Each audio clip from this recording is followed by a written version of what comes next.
trials.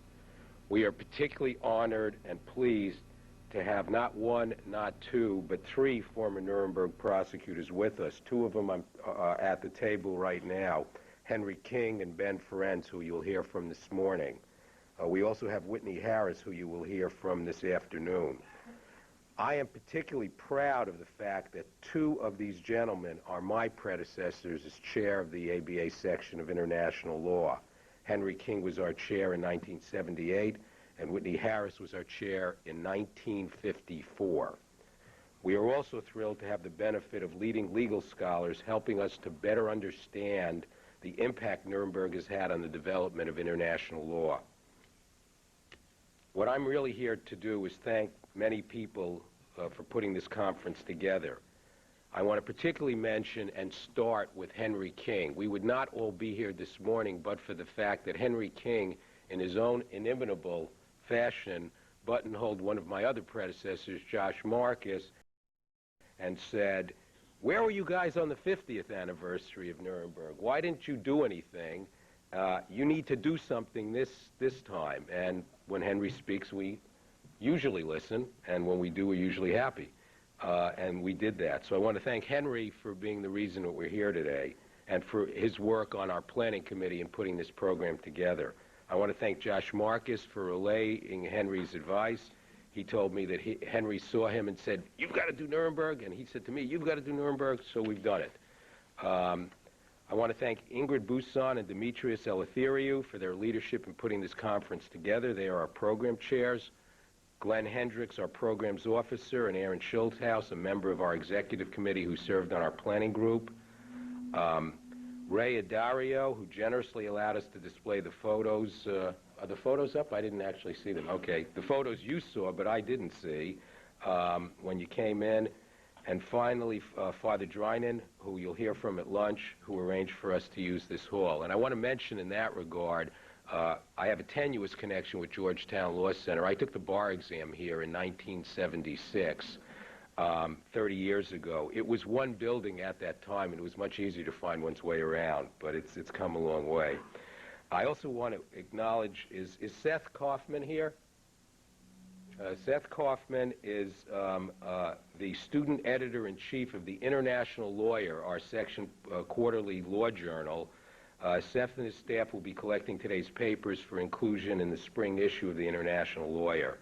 And in that regard, I'd urge you, any of you who are not members of the section, to join. This is one of many activities that we do. We just finished our fall meeting with 650 participants in Brussels, Belgium. We had an international legal exchange trip to the international institutions at The Hague before then. We do public international law, private international law, international transactions, international litigation, and dispute resolution. And if you're not a member of our section, you're missing something and ought to be.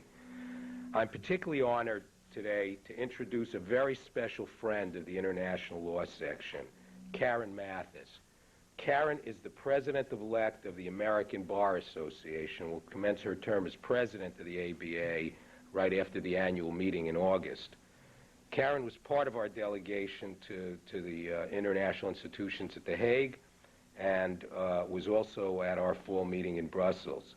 She's with the law firm of McElroy, Deutsch, and Mulvaney in Denver, Colorado.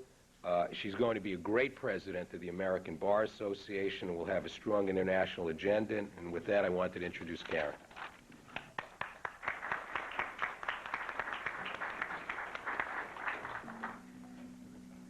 Thank you, Michael.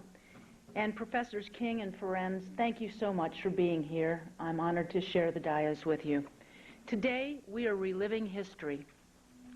I think it's fitting that it's Veterans Day, and at the same time, you are recognizing the 60th anniversary of the Nuremberg trials. We honor veterans around the world, and Mike has already invited you to enjoy yourself and welcomed you to this conference. I think it is momentous, and Professor King, thank you so much for suggesting it. The international law really has a very exciting day for you. It's my sadness that I will not be able to be with you, but I am pleased to know that this program is being taped and it will be available for many more people to see. Let me just say a word about the international law section. As Michael said, I've been privileged to join the section on its international exchange program to The Hague, where we were fortunate to see part of the Milosevic trial and to experience a later day result of what you gentlemen began some 60 years ago.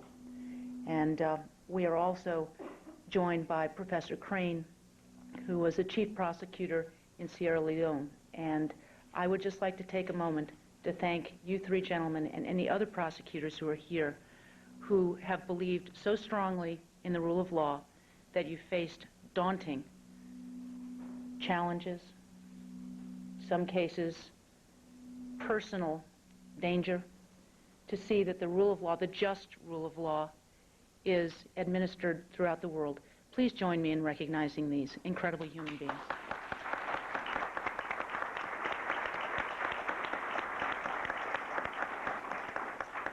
I think that the Nuremberg trials and their impact ring throughout everything we as lawyers do today, and certainly at the ABA we encourage the rule of law. It is our 8th goal. Now, the last 2 days, the American Bar Association has convened an international rule of law symposium here in the Capitol. And many of you I recognize from some of those sessions. And I, yesterday, was particularly impressed with the fact that we had 3 sitting associate justices with us and with members of the bar and the judiciary from 40 nations around the world. And I found it particularly interesting when a questioner asked the justices, "What is the rule of law?" And Justice Kennedy gave us his definition. I want to share it with you. He said the rule of law is 3 things. Government must abide and be bound by law. Second, law must treat all persons equally. The rule of law is not for the successful and the rich. It is for everyone. And third, that within each person is a core of dignity and humanity. And these truths we know, and therefore we can begin to define what rights are encompassed by these truths. And if you think about, as Justice Kennedy often does, he distills great ideas into very clear wording, both in his opinions and I think in this instance, his definition of the rule of law. He also said something I found very useful, and I intend to remember it, and so I offer it to you. And I think that the gentlemen who have been prosecutors knew it well. He said, judges are independent, not to do as they wish, but to do as they must. And certainly when we think about the beginnings of international law and international jurisprudence, we think about the Nuremberg trials, and I think it was very true of the judges that represented humanity and the rule of law at those trials. I'm happy to say that we will continue the work of the International Rule of Law Symposium next year. This is a ball that is in the air, and we have no intention of letting it fall to the ground. And so, on September 16th and 17th next year, we will convene another Rule of Law Symposium working with the International Law section of the American Bar Association and being joined by the co-sponsors, the International Bar Association, which represents lawyers in 150 nations. So today, when we reflect and you reflect on the Nuremberg trials, let us not forget their significance in establishing how legal processes can be used to repair great wrongs, but how essential fair systems of justice are to every society. Proof of their existence, proof that a government is accountable and a government is answerable for its crimes is necessary to maintain our trust and our faith in our institutions and to ensure that we all live by the rule of law and not the rule of man. The roots of those truths are grounded in the Nuremberg trials. At a time when it seemed that all reason and justice had been abandoned, at a time when horrors and inhumanity to man had been revealed to their harshest extent, when it seemed nearly impossible that people might recover, the Nuremberg trials reminded us that the world had not gone mad permanently. When egregious wrongs are committed legally by governments against its people, we turn to the law. We turn to the example that you gentlemen and those trials provided us for time immemorial. And so, I thank you for being here today. I thank you, Professor King, for suggesting it. Mike, I thank you and the section for implementing it. I'm excited to know that your proceedings are being recorded and videotaped so that they may be shown to many, many more people, and that we all can recommit to the rule of law. Thank you. Have a wonderful conference, and God bless you, gentlemen.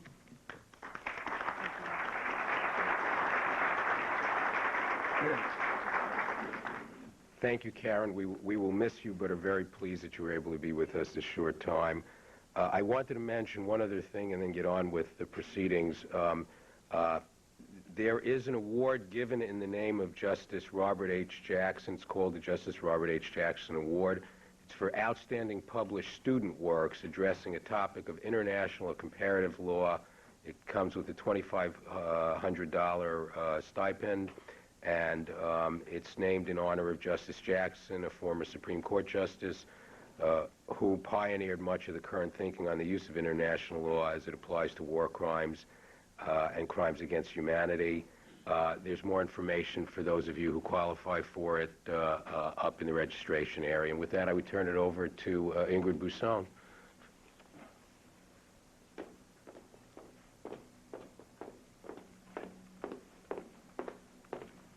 Thank you, Mike. My name is Ingrid Busson, and I have had the honor and pleasure of serving as one of the co-chairs of this great panel and program that we have for you today, commemorating the 60th anniversary of the trials at Nuremberg.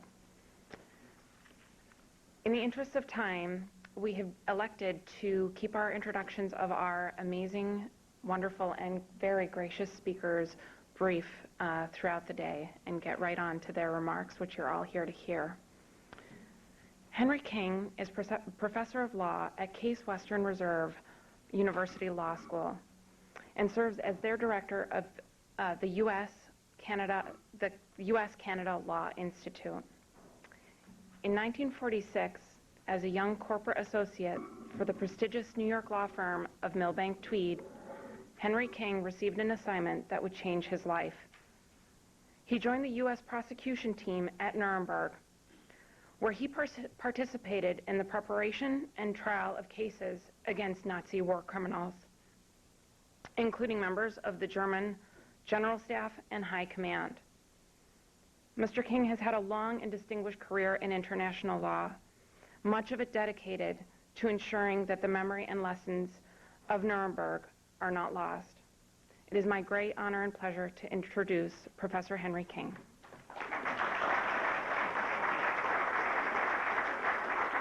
Thank you very much, Ingrid, and I'm happy to be here. I'm honored, and thank you for the kind words, Mike. Back to business. Nuremberg marked a beginning, a new era which individuals and nation states would be guided by a set of enforceable rules in their behavior toward one another. To those who were there, such as myself, it foreshadowed a new golden era in human history. In a real sense, it marked the coming of international law as a force to be recognized on our planet. Nuremberg was designed to replace the law of force with the force of law. What Nuremberg did was to attack through a trial the leaders of a nation state, involving the leaders of a nation state, the root causes of international misbehavior. It was designed to demonstrate to the world there was indeed a better way in which peace, justice, and security in the world could be secured by a rule of law. Nuremberg introduced the concept that individuals and states were subject to international law, including limitations on sovereignty. This was indeed a remarkable step forward in the world in which Nuremberg was created. Nuremberg, in a true sense, imposed limitations on national sovereignty which had run wild after nation-states had been freed from the post-domination under the Treaty of Westphalia of 1648.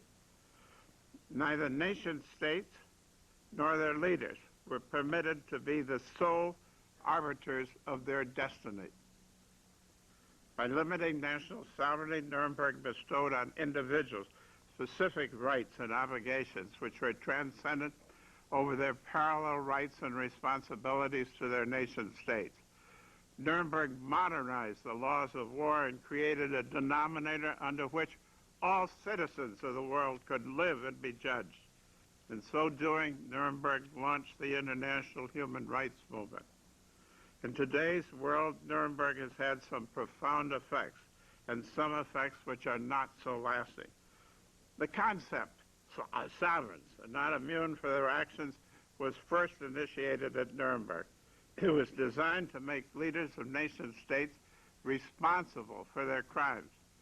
Hermann Goering and the other Nazi leaders were prohibited by the London Charter, under which the Nuremberg trial was established, of August 8, 1945, from pleading sovereign immunity, act of state, as a defense at Nuremberg. No longer were sovereigns to be exempt from responsibility for their crimes under international law.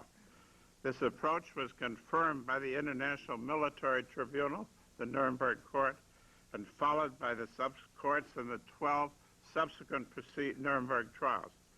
It has also been followed in the United Nations Security Council resolutions establishing the international courts at The Hague and Tanzania dealing with violations of international law in the former Yugoslavia and Rwanda.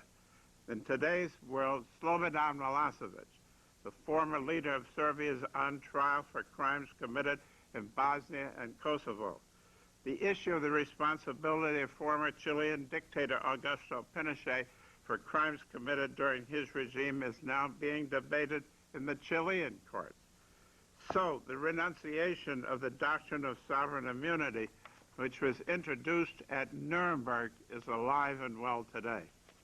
The rejection of superior orders as a defense for international crimes was first introduced at Nuremberg under the London Charter. This meant that the defendants who committed international crimes could not absolve themselves by pleading that they had been ordered to act. At Nuremberg, Wilhelm Keitel, Chief of Staff to High Command of the German Armed Forces, attempted to plead this defense, and the court rejected it. The Nuremberg court held that Keitel bore personal responsibility for the criminal orders of Hitler which he had carried out. Otto Ohlendorf, who admitted that his Einsatzgruppen was responsible for the killing of 90,000 Jews, Gypsies, and Russian commissars in southern Russia, stated that he had been under orders. But a Nuremberg subsequent proceedings court gave no quarter to this defense, and he was executed by hanging. Rudolf Höss, the commandant of Auschwitz, who admitted responsibility for the execution of 2,500,000 people, stated he acted because he was ordered to do so. This proved to be no defense, and Höss was hanged by the Poles for his crime. The defense of superior orders has largely been eliminated in the United Nations resolutions establishing the Hague and Rwanda tribunals.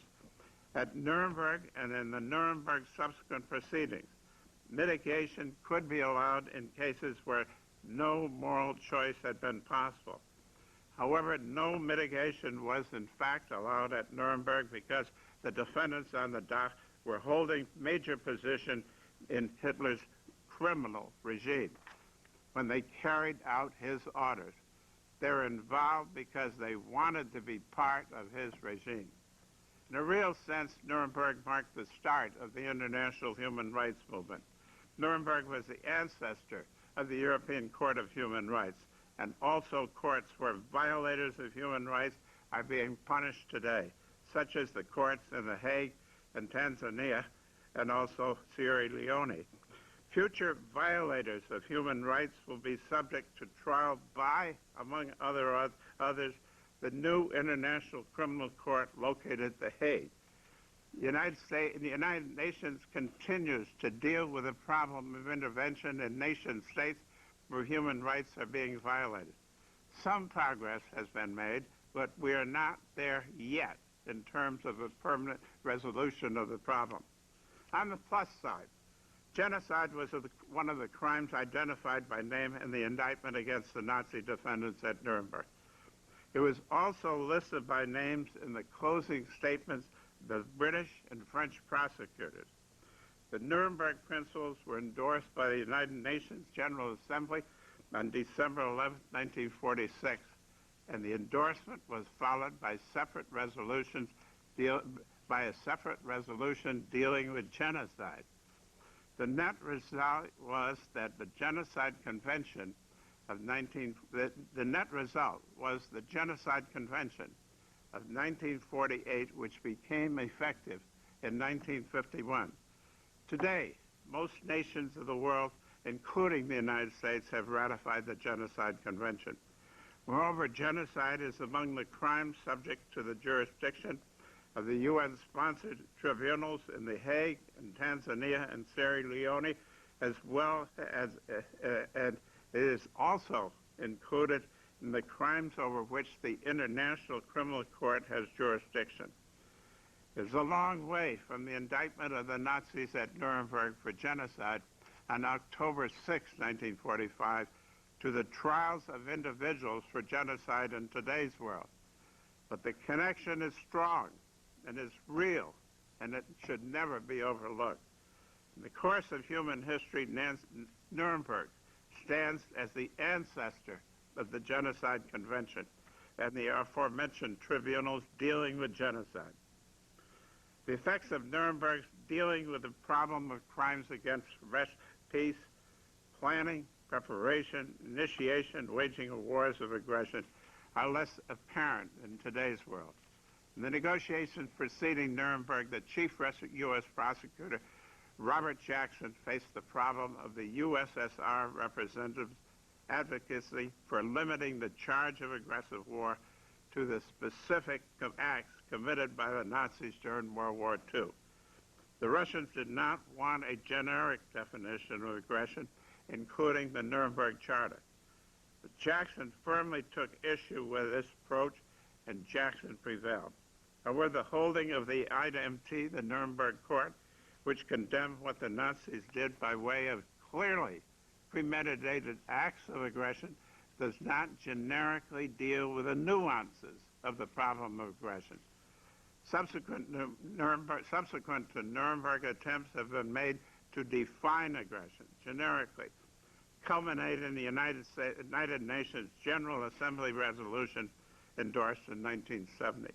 However, this definition has not been recognized by the major powers such as the United States.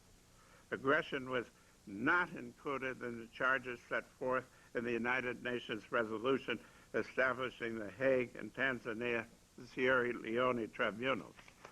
In the Rome Statute established in the International Criminal Court, the crime of aggression was specifically included as part of the court's jurisdiction. However, this charge will not become effective until aggression is defined, and the resulting definition is approved by 7/8 of the parties to the Rome Statute. The earliest this can be is 2009, when a revision of the Rome Statute by those ratifying it becomes possible. Robert Jackson, the architect of Nuremberg, felt that aggression was the most important crime dealt with at Nuremberg. An aggressive war remains an essential item on our international agenda today. A major problem is to reconcile the doctrine of preemption with the provisions of the United Nations Charter dealing with aggression. In the trial of Saddam Hussein, aggression may well be dealt with for the first time since Nuremberg. Robert Jackson, were he alive today, would indeed be pleased with this development. Nuremberg was, in essence, an American creation that resulted in a giant step forward for the entire world. By contrast, the rest of the world is going forward today, while the United States is moving backward and away from the rule of international law. At Nuremberg, Robert Jackson said, quote, "As we pass a poisoned chalice to the lips of these defendants, we pass it to our lips as well," end of quote. But the United States has since fought this principle tooth and nail. For example, in signing the Genocide Convention, the U.S. included provisions which in essence permit the U.S. to self-judge the application of the Genocide Convention vis-a-vis U.S. behavior. Moreover, the U.S. opposed the International Criminal Court because it did not want U.S. soldiers tried by the court without the consent of the U.S. Yet the U.S. has supported the application of the Nuremberg principles to others, as evidenced by the U.S. sponsorship of the UN Security Council resolutions providing for the trial of individuals and for crimes committed in the former Yugoslavia and Rwanda. Nuremberg's potential has never been fully realized for enforcement purposes. Ideally, Nuremberg should serve as a beacon light for the prevention of crimes, as well as for their punishment. If its rules were all firmly in place, it should act as a deterrent to those who would commit international crimes, crimes against peace, war crimes, crimes against humanity, and genocide. In many countries of the world outside the United States, the Nuremberg principles are revered. Let us take Germany, for example, whose citizens were the target of the Nuremberg proceedings. By a unanimous vote, the German Reichstag endorsed the International Criminal Court, and there are provisions in the German Constitution prohibiting the crime of aggression by Germany. Moreover, the city of Nuremberg will be commemorating the 60th anniversary of the opening of the Nuremberg trial on November 21, 2005. Greg Peterson, who's here, head of the Robert Jackson Center, and Whitney Harris, who will be a speaker later, are leading the U.S. contingent of 50 people to that anniversary. Just 10 days from now, Germany recognizes the importance of the Nuremberg principles to peace and security in the world. It is indeed ironic that the United States, which led the world in creating the Nuremberg principles, is now fighting so vehemently against the International Criminal Court, which would institutionalize these principles. Whereas Germany, whose leaders were the target of Nuremberg, is in the forefront of the fight to sustain the Nuremberg principles in today's world. Our current leaders failed to understand that with the Nuremberg principles firmly in place, our citizens can be the beneficiaries. The Nuremberg principles can well deter the commission of crimes against our people. For example, the adoption of these principles by all nations might have averted some of the crimes which have been endured by our citizens abroad. We worry about the aggressive intentions of others, including China, North Korea, and Iran. Why not at least try to get these nations and others agreed not to commit aggression? Why not to try to avoid the commission of what Justice Jackson felt to be the supreme international crime at Nuremberg? This indeed could implant the inheritance of Nuremberg in today's world by establishing a benchmark to determine the existence of aggression and accountability for same. If a country enters into a non-aggression pact, whether it be bilateral or multilateral, that country obligates itself to abide by its terms or face the consequences. The UN is at present the ultimate arbiter of unprovoked aggression and unprovoked aggressions invite sanctions, including the use of military force. Breach of a non-aggression pact without good cause would weigh heavily in the scales of justice when the UN Security Council considers the action that it should take. Such a breach in substantive evidence of criminality, and it opens the door to a possible conclusion that such state initially entered into the pact without any intent to live up to its obligations thereunder. When the parties to the International Criminal Court consider in the 7th year, 2009, after it became effective, whether to amend the Rome Statute, they may well find a mutually acceptable definition of aggression, so as to bestow jurisdiction of the court over such crimes against peace. Unprovoked breach of a non-aggression pact would be one persuasive fact in determining intent to commit an act of aggression. Such a pact would not render the U.S. helpless, but could put us in a position to respond with force to the aggression of others. By no means am I recommending that we disarm. What I wish to make clear is that it might well be in the self-interest of the United States to renounce aggression as a national policy and to do so by agreement with others. We must exert every effort to construct a rule of law so certain that it would truly act as a deterrent to the commission of international crimes. Punishment would remain, but deterrence would be the guiding principle. Case law is being developed that should show that international crime does not pay. Ideally, Nuremberg has the potential to be a symbolic deterrent to the commissions of such crimes, so as to achieve the goal of Nuremberg, where peace with justice is the order of the day. The International Criminal Court can be a building block for peace and security if the nations of the world would support it. The International Criminal Court would permanently institutionalize Nuremberg.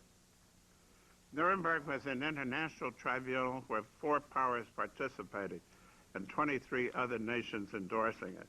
From the standpoint of credibility, if a tribunal is truly international, it cannot be seen as merely a case of the victors fighting the vanquished. International tribunals develop an international constituency for international law. Jackson's emphasis on due process while protecting the rights of the accused and the rights of humanity. Jackson's emphasis was on due process while protecting the rights of the accused and the rights of humanity. Fairness was the order of the day at Nuremberg. The case against the defendants was primarily based on documents from their own files. As evidence of this fairness, 3 defendants in the IMT trial were acquitted, where the evidence did not support the charges levied against them. We need to educate our people on the true meaning of Nuremberg so that the Nuremberg principles, which are indeed far-reaching, become a rule of law in the world, so that ordinary citizens in all countries know that there will indeed be consequences if their international rights are violated. These are good principles, and they must guide our behavior by adherence to them, with no country exemptions, including the United States. Nuremberg is sometimes viewed as a legend in today's world, but its legacy is with the people of the world. We must honor the actuality of Nuremberg while respecting its symbolism so that the Nuremberg principles, which are indeed far-reaching, become the universal rule of law in the world. If asked today, I believe most people in the world would say they favored the principles of Nuremberg, but in their response, would they fully comprehend the significance of Nuremberg? Nuremberg emphasized dramatically the role of lawyers in the world. We should indeed never forget that if Winston Churchill and Joseph Stalin had their way, the Nazi leaders would have been summarily executed. But Robert Jackson and U.S. Secretary of War Henry L. Simpson felt there was a better way, a legal way, to deal with the Nazi leaders for their crimes. They wanted fairness rather than vengeance to be the order of the day, and I believe the world is measurably better for it. Moreover, our understanding of the Nazi era, an era which hopefully will never be replicated, has been beneficial because we learned how the checks and balances on power in a democratic system were destroyed by the Nazis. What Robert Jackson wanted to do at Nuremberg was to build a framework of international law that would guide the relations of individuals and nations for the future. He believed that the international context as it existed in the mid-20th century was not cast in concrete, but could be improved, immeasurably so. In the public sector, the profession of international lawyer is largely derived from Nuremberg. The approaches to the doctrines of sovereign immunity, universal jurisdiction, the issue of superior orders are all derived from Nuremberg. Human rights today have an international status because of Nuremberg. Nuremberg demonstrated what contribution lawyers could make to peace and justice and to the creation of a world in which individuals violating sound rules of international behavior would be punished for their crimes. A world governed by the Nuremberg principles would be a world of certainty, predictability, where individuals and nations could plan for the future and make their dreams come true. We have not achieved this ideal yet, but I am confident that over time we will. Before closing, I want to say a few words about Robert Jackson, the father of Nuremberg.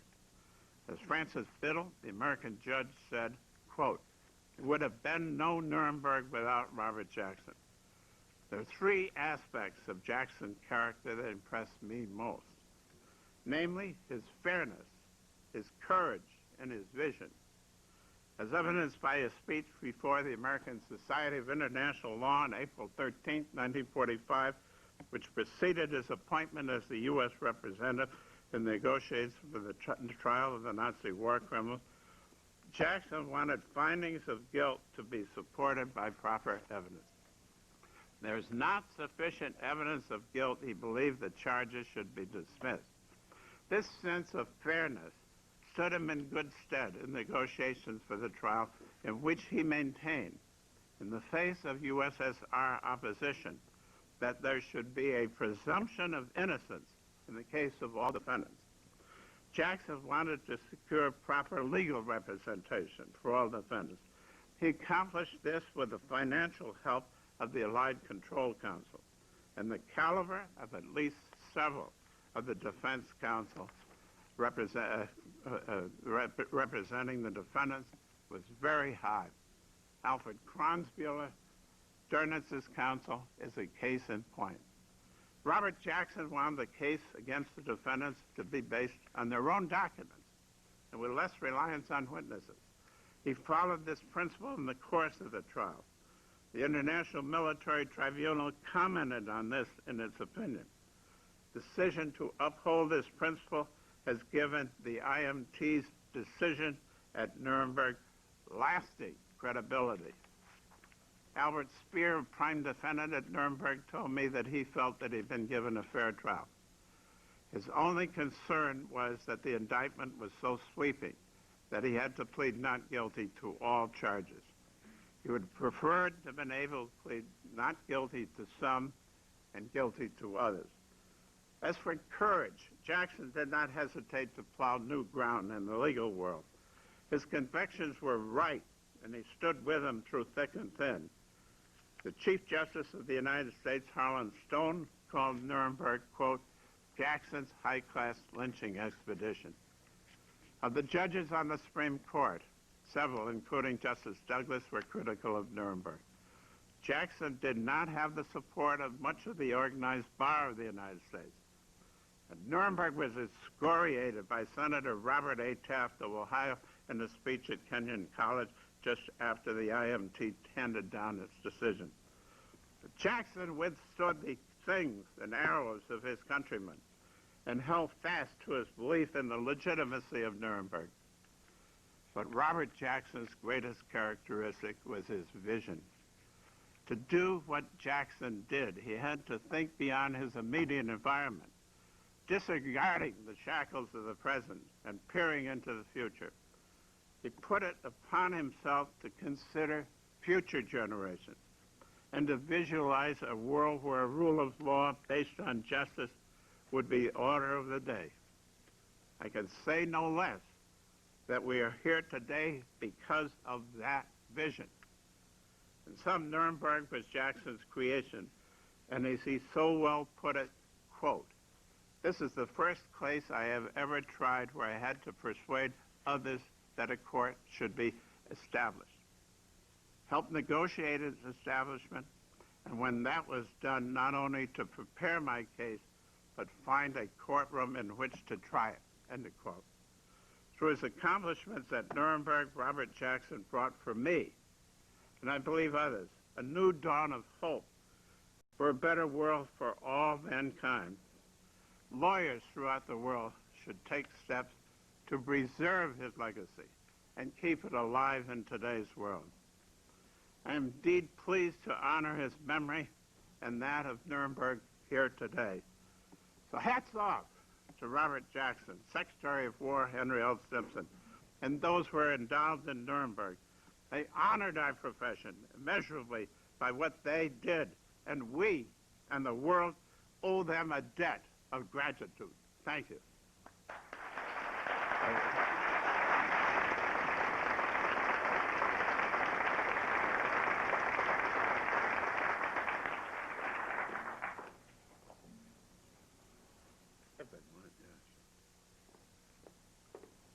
At this time, Professor King would be happy to take your questions. If you could use the microphones that have been set up on either side. Repeat the question. Certainly. Could you please describe your and Professor Jackson's arguments against the objection that Nuremberg represented ex post facto? Yeah, I think did you hear the question? Mm-hmm. Did everybody hear the question? If I understood your question, sir, he's asking our panelists to respond to the criticisms that the military tribunal represented an ex post facto accusation. Well, I think that it's a good question. The important thing is that the IMT, the Nuremberg court, said that ex post facto was not a limitation on sovereignty, but a principle of justice. And this Albert Speer, for instance, one of the main defendants at Nuremberg, told me that indeed it would have been injustice not to convict the defendants at Nuremberg. They were guilty of sin, and they knew it. And many of them had legal opinions of what they did, like Keitel had legal opinions as to what he did was wrong. It violated customary international law. So I think that you had to start somewhere. There was the Kellogg-Briand Peace Pact, which was used extensively in the case of preparing the case at Nuremberg. And also Germany violated all the treaties of Locarno, providing for arbitration of disputes with individual countries which were subject to invasion. That's my answer. Thank you. Yeah. I would just supplement Henry King's rousing speech on the question raised of whether the Nuremberg trials were applying ex post facto law. The tribunal did go into that question extensively in its judgment. It drew upon the fact that after the First World War, efforts were made to try the Kaiser for the crime of aggression by invading Little Belgium, etc. It was given consideration in various League of Nations committees, and a group of experts had recommended that the Kaiser be tried for the crime of aggression. But the diplomats then concluded that since no head of state had previously been tried for that particular crime, it would be ex post facto to try the Kaiser, and he was not put on trial for that crime. In fact, he lived his life out in Holland. The committee, however, the legal committee, was very specific in expressing the wish that in future, however, things would be different, and that the crime of aggression would be punishable even if committed by a head of state. So these precedents were already there, as well as the various treaties to which Professor King has referred, the Kellogg-Briand Pact.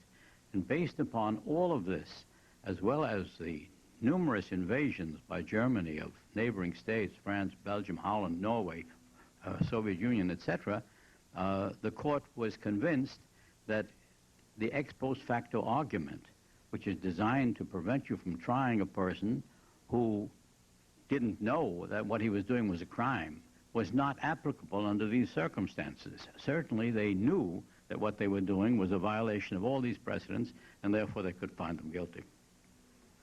Sir, your question? To follow up with what you said, two comments. I'm not on, but I guess you can hear me. had a meeting in Israel with Justice Moshe Landau a number of years ago, the Chief Justice who presided at the Eichmann trial. And I asked him, Justice Landau, how is it that you, sitting in Israel, a state that was not created at the time of Eichmann's heinous crimes, found the jurisdiction to sit in judgment of Eichmann's behavior? And he indicated a theory of universal jurisdiction, which is part and parcel of the evolution of international law. So that when people suggest things like ex post facto law, we must look at international law as dynamic, developmental, and justice-oriented, as Mr. King has suggested. So that Justice Landau simply said, we are the state of the people who were the victims of the crime of of Adolf Eichmann, and therefore we took jurisdiction. And I don't think that decision, although it's been discussed by scholars, has really been ever contested by the people who were victimized by the behavior of that particular individual. Well, I think it's a well-known doctrine today. Universal jurisdiction emanated in part from Nuremberg, where the court supported the concept of universal jurisdiction, and also it has been carried through. It's part of the restatement of the foreign relations law of the United States. It was used in the John Germanic case. It's pretty well recognized in many areas of the world today. It's the idea that some crimes are so terrible that they can be tried in any court at any time. And the crimes against humanity were monstrous. For instance, the day I arrived at Nuremberg, Rudolf Host, the commandant of Auschwitz, was saying that he was responsible for the killing of 2,500,000 people at Auschwitz, and 500,000 additional who were sick. So universal jurisdiction is a concept that is becoming increased. It's recognized, I believe, in the Torture Convention, the UN Torture Convention. And I think it's very important to keep that in mind. Emanated substantially from Nuremberg. Not the first was applied in the case of pirates, but it emanated from Nuremberg to a large extent. Sir? At Nuremberg, representatives of the civilized world brought before the bar of justice members of a regime which told some citizens they had no rights, caused some aliens to become disappeared, ran secret prisons abroad, practiced torture, launched aggressive war and called it preemptive, claimed that international law was trumped by military necessity, and claimed that its actions were not subject to judicial review. We called that criminal then. What are we to call those behaviors today, to the extent that we find that they are practiced by the present administration in Washington?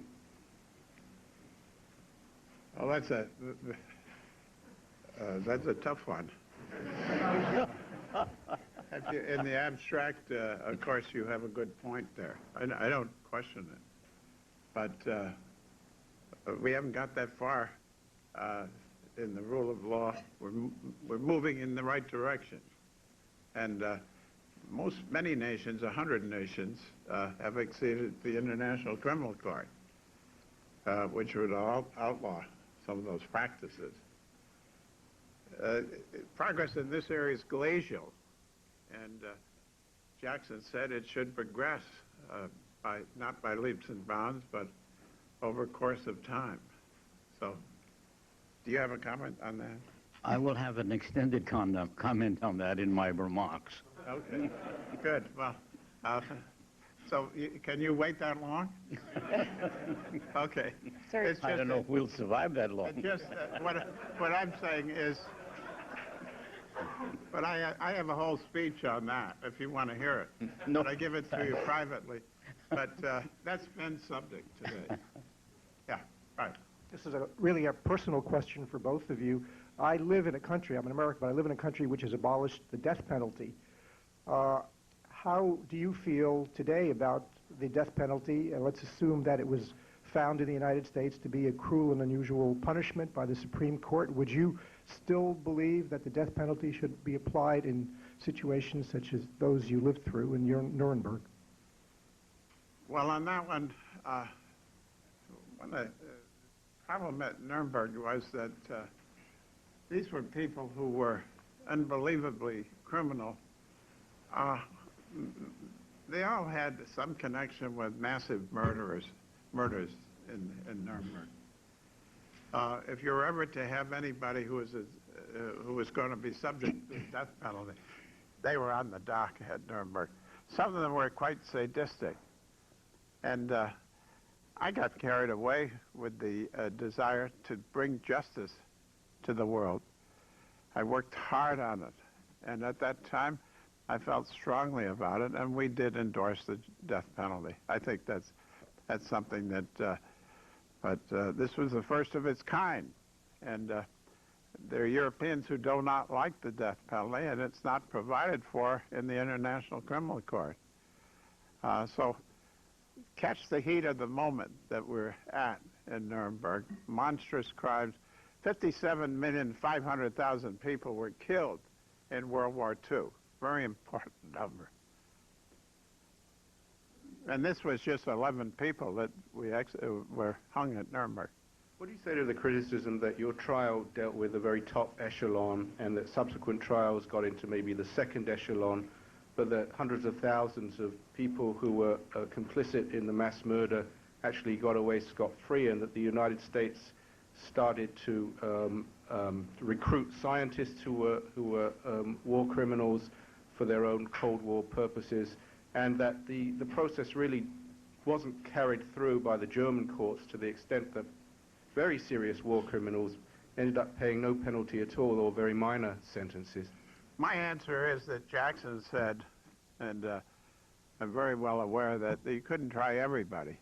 What he did was he take the head of each sector of German life. He felt that by taking 21 criminals, that he would accomplish miracles, that this would be a precedent, and he wanted to have this as a precedent in the German context. There was some follow-up, but it's not uniform, and you're correct in that. But Jackson had the idea you can't try everybody. And the concept of Nuremberg is that the sovereigns are responsible. You can't try wholly the German people. And he said that, Jackson said that if people were criminal, then they should be pursued under the principles of Nuremberg. Nuremberg was a first case. To what extent did you have your eye on history at the time, versus to what extent were you just thinking this is a one-shot affair? And to the extent that you might have had your eye on history, what was the general hope or thought as to what might have happened next? Well, let me just give you two examples. The eye on history. I wrote part of the brief against the German General Staff. The eye on history was constrained by time limitation. We had to dig out from the Hague Convention, the Geneva Convention, principles that we could use in preparing that brief. I had to get that done. And I think we did a good job, although the German General Staff was not found to be a group at Nuremberg. The important thing is also I worked on Jackson's closing statement at Nuremberg. What you're concerned there is getting the job done. I stayed up all night on July 26, 1946, working on it, and I thought that my golden words would be used. Well, Jackson didn't like ghosts. He didn't take ghosts. What he wanted was to do his own thing. But I felt hopefully some of my substance was there. We were under great time pressures, at least I felt great time pressures. We had a sense of history in the closing statements, which I first drafted. I had a chance to sit back and reflect. And in the closing statement in the Mills case, I had a sense of history. And I think the important thing was that you were a great time precious. The job had to be done. And the important thing was to keep your balance. You got to get the job done. You got to get the case prepared.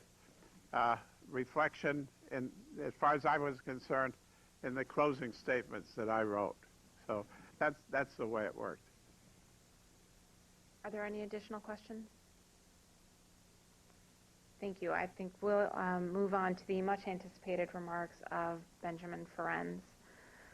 Ben Ferencz fought in World War II as a private in the U.S. Army.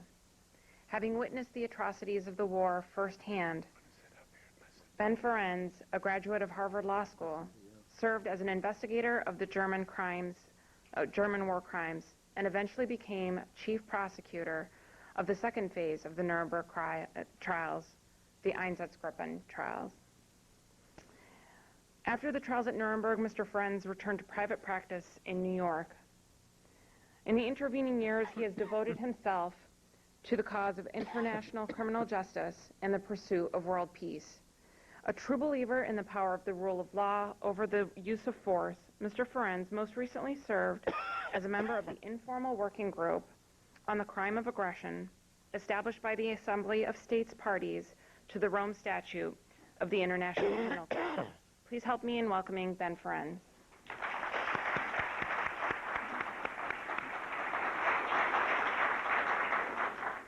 Thank you very much.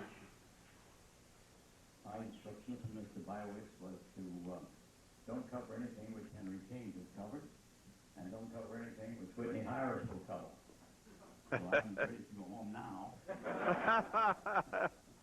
But since I'm supposed to address you for an enormous period of an hour, including your questions, my approach will be a simple one.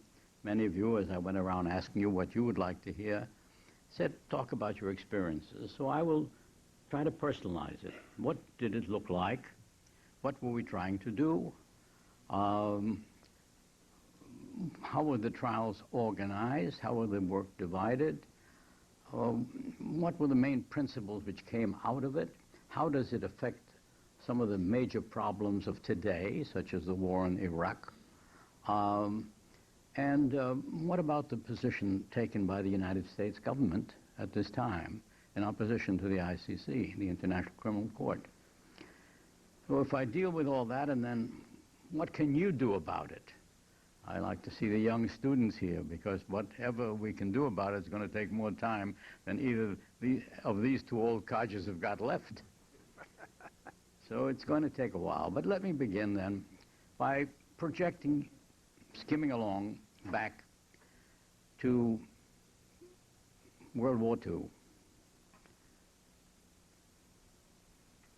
My son, Don, is indicating that I should pay attention to something. I don't like normally to interrupt the speaker, but if you wouldn't mind, I'd like to ask one question right at the beginning, since you're touching on going back to World War II. Here's the question. I know that when you began your opening statement, as the prosecution statement for the Einsatzgruppen trial, you began by saying, "May it please your honors, it is with sorrow and with hope that we here disclose the deliberate slaughter of more than 1 million innocent and defenseless men, women, and children. This was the tragic fulfillment of a program of intolerance and arrogance." I happen to have this on a video. You and I had discussed this a little bit earlier. Would you mind if I show this for just a moment now? Be my guest. The person you'll see, you will recognize immediately as the same one you see here with no change.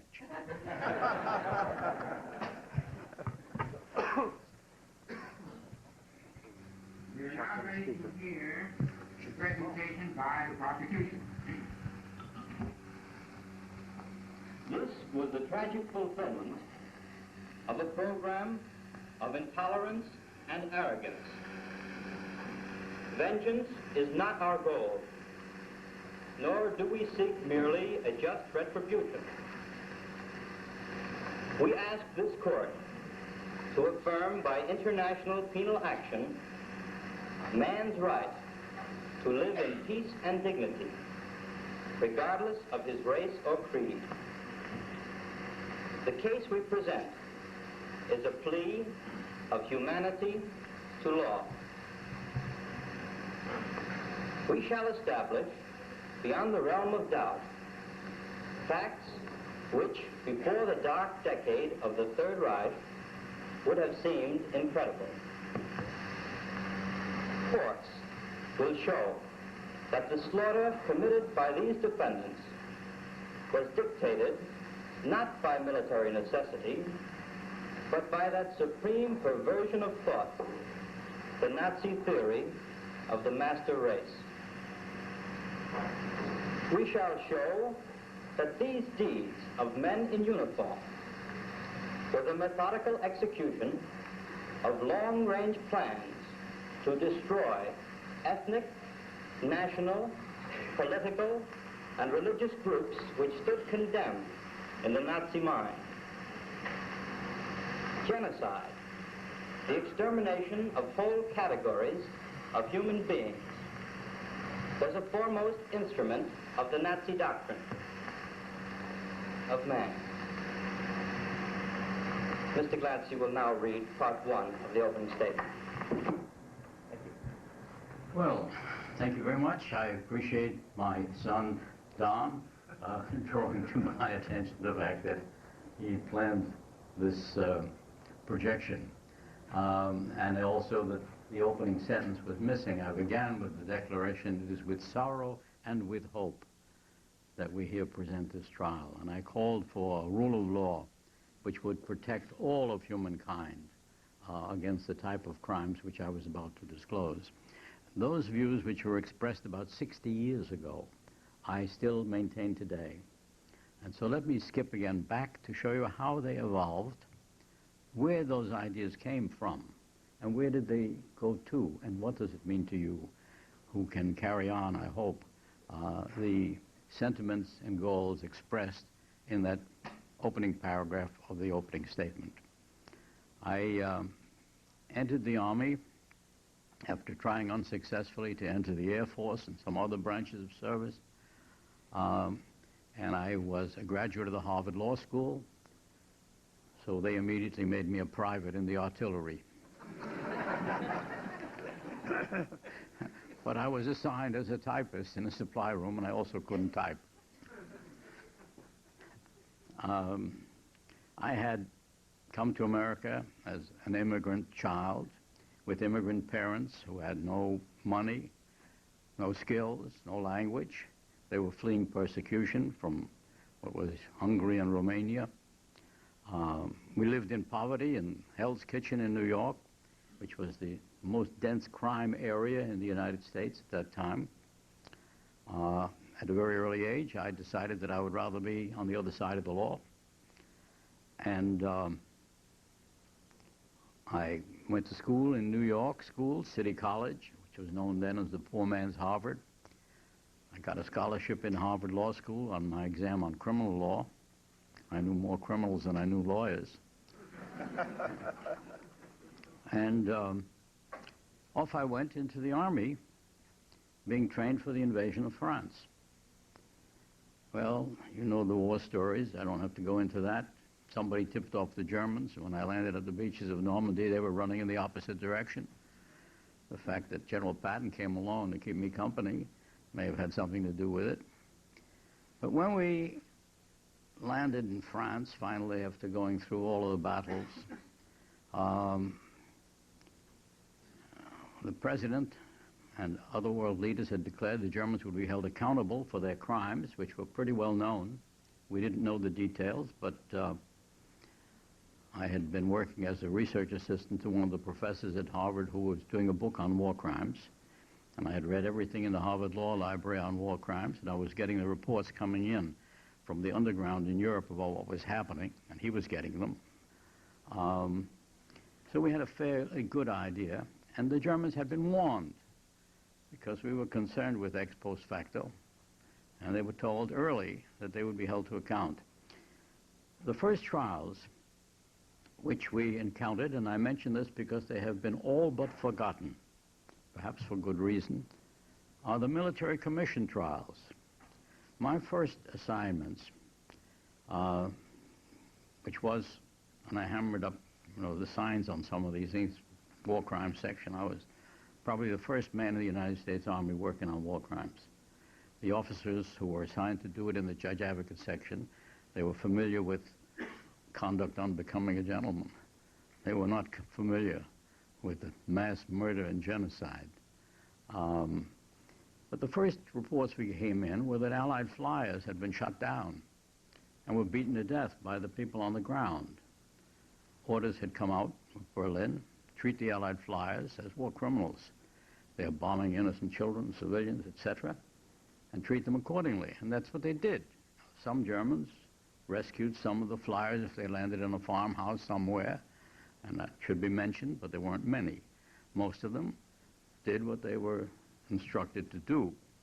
And so the way we dealt with that is the report would come into 3rd Army headquarters, that's General Patton's headquarters, Judge Advocate Division, handed down to the colonel in charge, pass it on to Corporal Ferenz. What are we going to do? I got in a Jeep. I'd ride out to the area where the crime was reported to have occurred, find the Burgermeister or the chief of police or the highest official who was still there. Most of them had tried to flee. Tell them, bring in everybody who was within 100 yards of that event and bring them down here to headquarters in some room somewhere, which is not bombed out. Line them up against the wall. And at that time, I didn't speak German very well.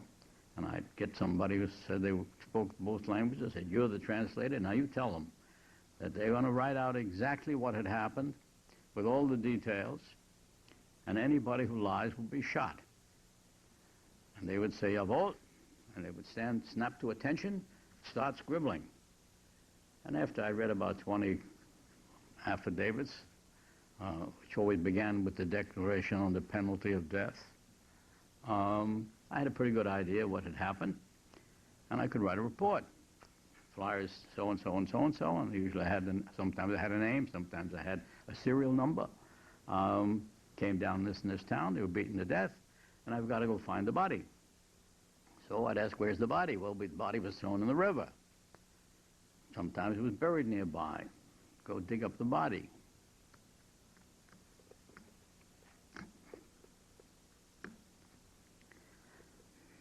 And you excuse me, but there are flashbacks to these events which are very real. I better move on. I dug up bodies with my hands, and I'd write the report. And it was then the basis for prosecution. We also began to run into people roaming around in groups who looked like they were dying. They were skeletons, they wore rags or pajama-like garments. We didn't know the term concentration camp. We knew they were located in various areas. We had a map, and we knew in advance before a tank division would hit an area that there was a camp there of laborers of some kind. And I'd get a report, rush out to the area. The first one was a sub-camp of Buchenwald. Come into the camp with the tanks in there, total chaos. Troops are charging in. The inmates are dying on the floor. They're lying there. You don't know if they're dead or alive. The crematoria have corpses lying on the side. I don't want to get too graphic here. I can't. But the inmates are catching the guards occasionally, beating them to death, burning them alive. Try that one on for size. And I'd go into the Schreibstube, the office, collect the records there, whatever they were, the Totenbücher, the death registries, listing how many people had been killed each day by name. The Germans were very methodical. Put it down, then they'd put next to them the cause of death. Of der Flucht erschossen was page after page after page, fictitious declaration, shot while trying to escape, or died of typhoid. Every disease was in the camp. Dysentery, lice, you name it. The object for me was to get that evidence and get out of there as fast as I could, and which is what I did, and maybe move on to the next camp because we were moving very rapidly, or get back to headquarters and type up the report, attach the enclosures, present the death registries as evidence, the affidavits which I'd taken from some of the inmates who were able to give affidavits, and there was some. and that case is ready for trial. And I did that in half a dozen camps at least, Mauthausen, Buchenwald, Ebensee. These are names that may have been forgotten, of massive death camps. The people who were arrested in connection with the operations of those camps, all for the murder of flyers, were tried by U.S. military commissions. I had lunch one day about a year or so ago with a very nice lady, a colonel in charge of U.S. military commissions for the U.S. Army, the Pentagon now. She never heard of these things, never heard of them. These military commissions were set up in the Dachau concentration camp. I hammered up the sign. I have a picture of me hammering up that sign. All of my archives of this period are with the Holocaust Museum in Washington. I recommend you go and see them. U.S. Army, Third Army War Crimes Trials, War Crimes Commissions.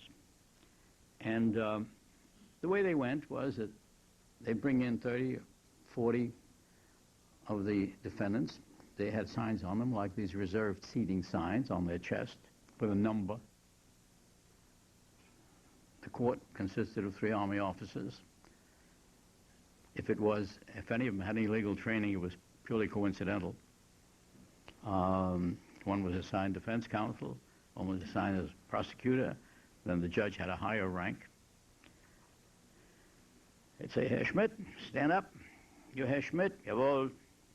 You are accused of being a guard in a concentration camp at Buchenwald, where inmates were systematically tortured and beaten and starved, and you were accused of being an accomplice to those crimes. What do you have to say? I'm innocent. I was acting on superior orders. I never did anything. I was the cook, or some such malarkey. That's it. Sit down. Next.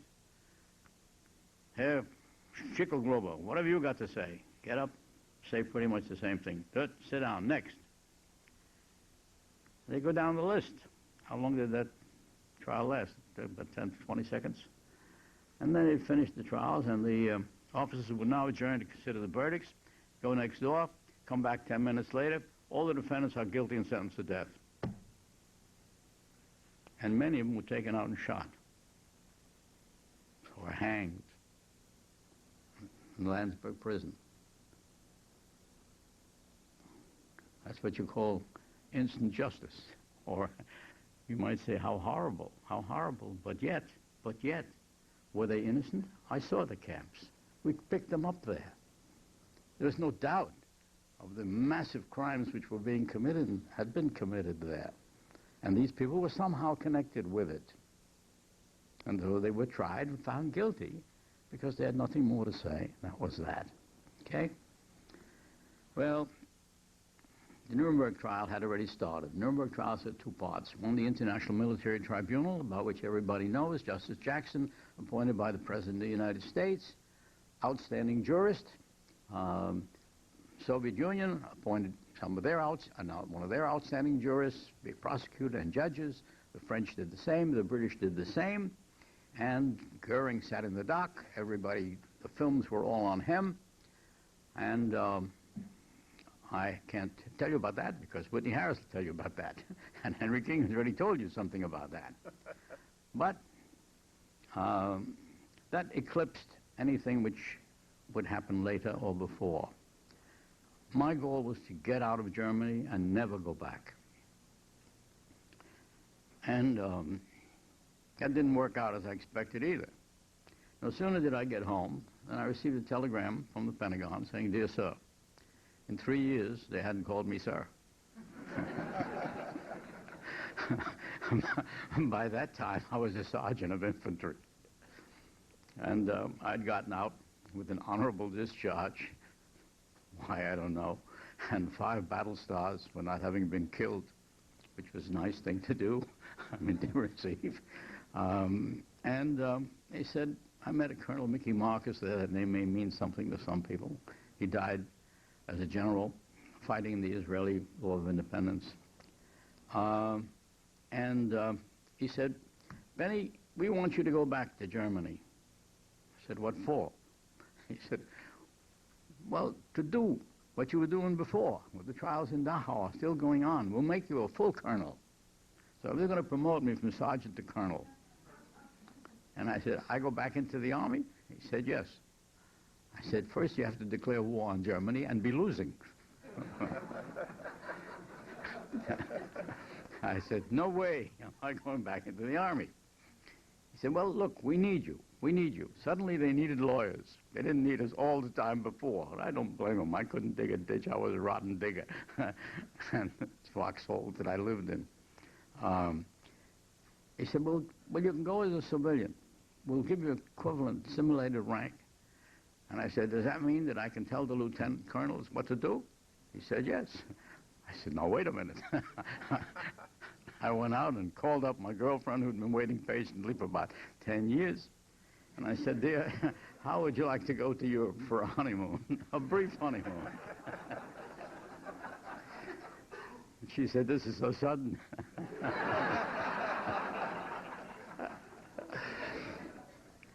Well, I went, but to give you a preview, I came back 10 years later with 4 children born in Nuremberg. My son Don is here as one sample of that, born in Nuremberg. What I did in that interval, I will explain briefly. So I went back, but I was hijacked by General Telford Taylor. General Taylor was a Harvard Law graduate, had important posts in the Roosevelt administration. He had been in military intelligence during the war, and he had been selected by Jackson, on whose staff he was at the time, to do what we called the subsequent trials. It was recognized by most people that taking one trial of 21 defendants, no matter how high their rank, wouldn't give you a fair picture. Somebody raised the question here, one of the questions, what about the rest of them? And it was recognized that all segments of society had to work in collaboration with the Nazi regime in order for them to accomplish the enormity of the crimes which they committed. So you had to have the doctors who performed medical experiments on concentration camp inmates. You had to have judges and lawyers who perverted justice by convicting people for political reasons. You had to have the generals, which Henry King has spoken about. You had to have the foreign ministers. We had a trial of foreign ministers. And that would give, and of the industrialists who financed the construction of the concentration camps and used the slave laborers and worked them to death for their industrial production. And so these things had been sketched out beforehand in Washington as, you know, potentials for further trials. And Taylor was supposed to set up and run these subsequent proceedings. His was the chief of counsel for those trials. And his first assignment to me was, look, he said, you know all about investigation, collecting evidence, and you go to Berlin, set up a staff, go through all the archives that are still available there, the Foreign Ministry archives and any of the German agencies, dig out what we need, because as every lawyer knows, if you have the defendant and no evidence, you've got nothing. Or if you have the evidence and no defendant, you've got practically nothing. So you've got to bring them together. And my job was to get the evidence and send it down to the 12 trials which were being lined up. And Henry King was on one of those trials. And we had other distinguished lawyers, most of whom, unfortunately, are no longer among the living. That explains why we're here.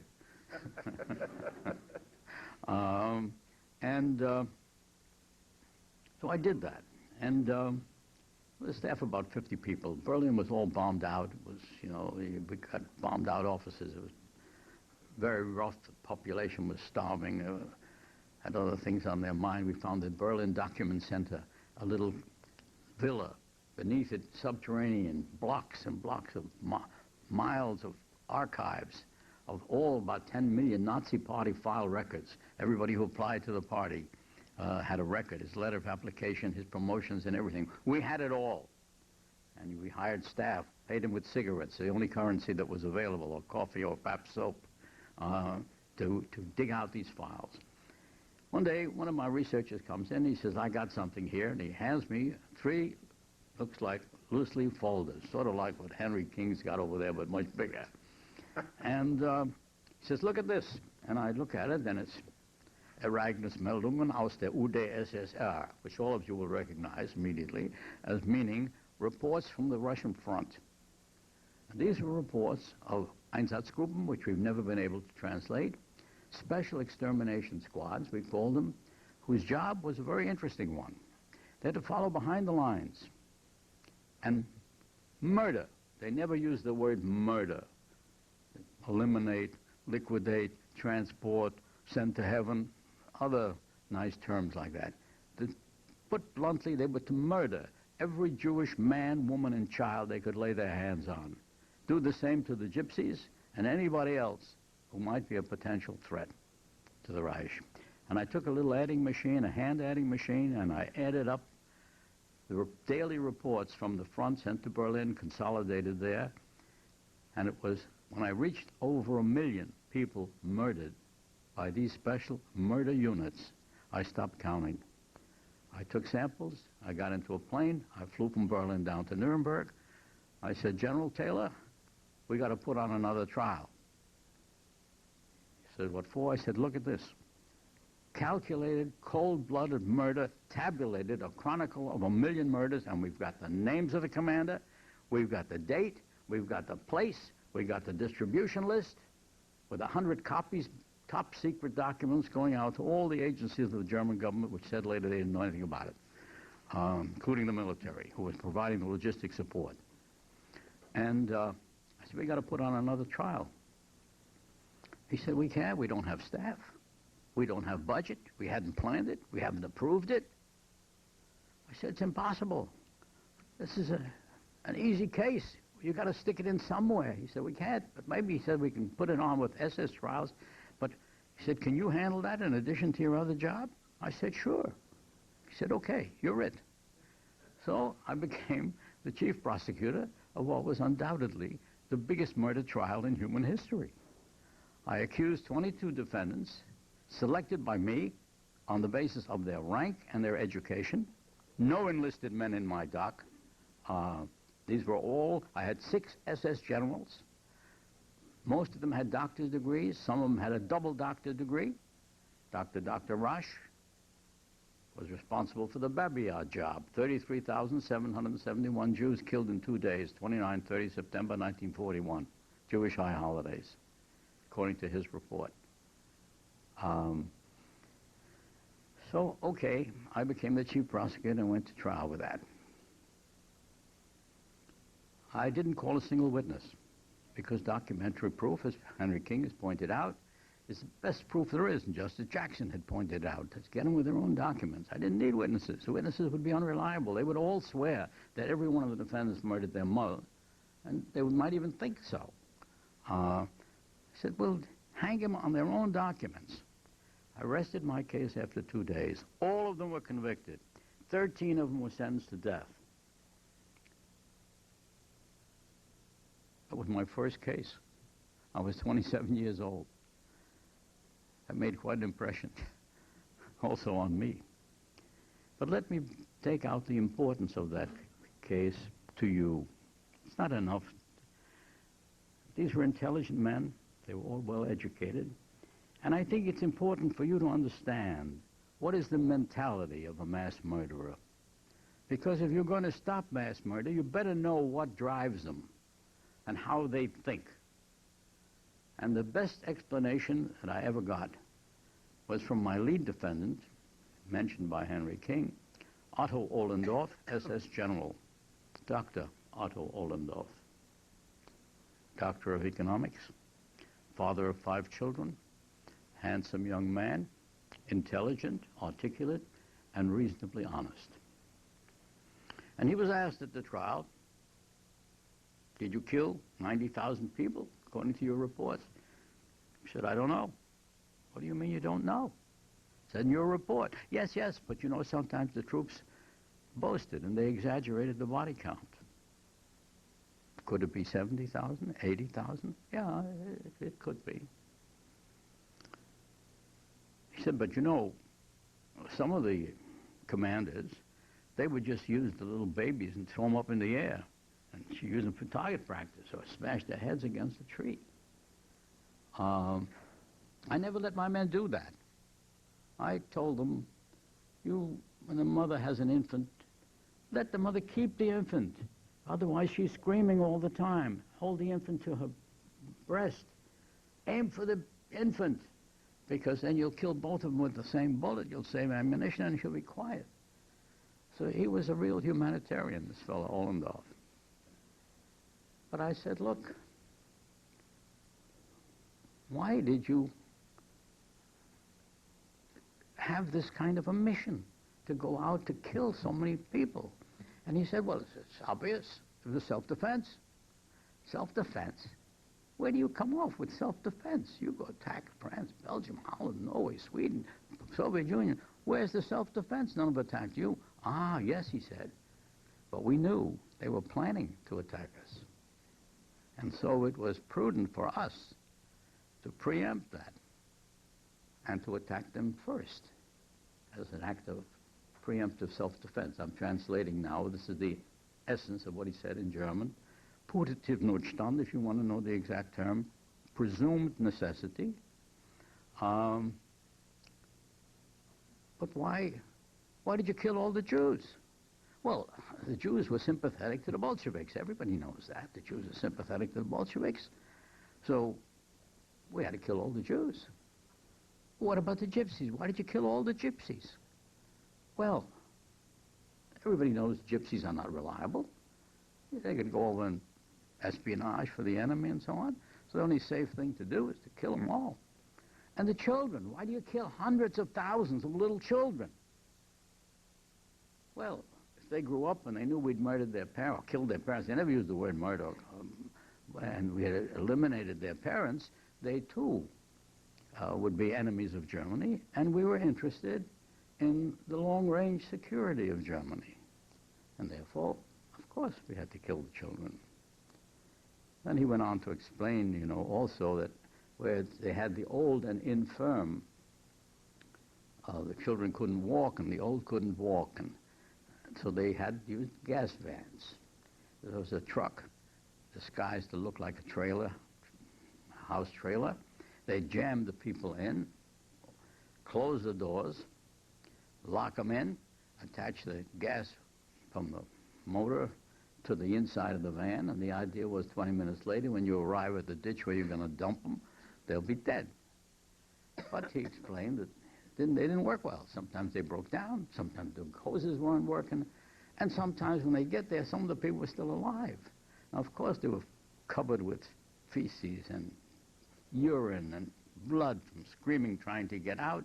And he said, then my men had to unload them by hand. And he said it was very hard on the men.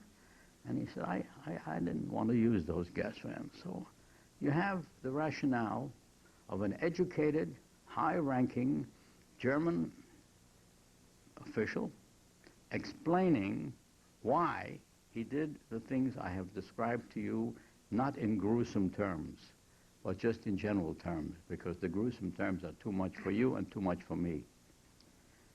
And the idea of killing 1 million people because it's presumed self-defense, it's an anticipatory action which is necessary to defend the nation.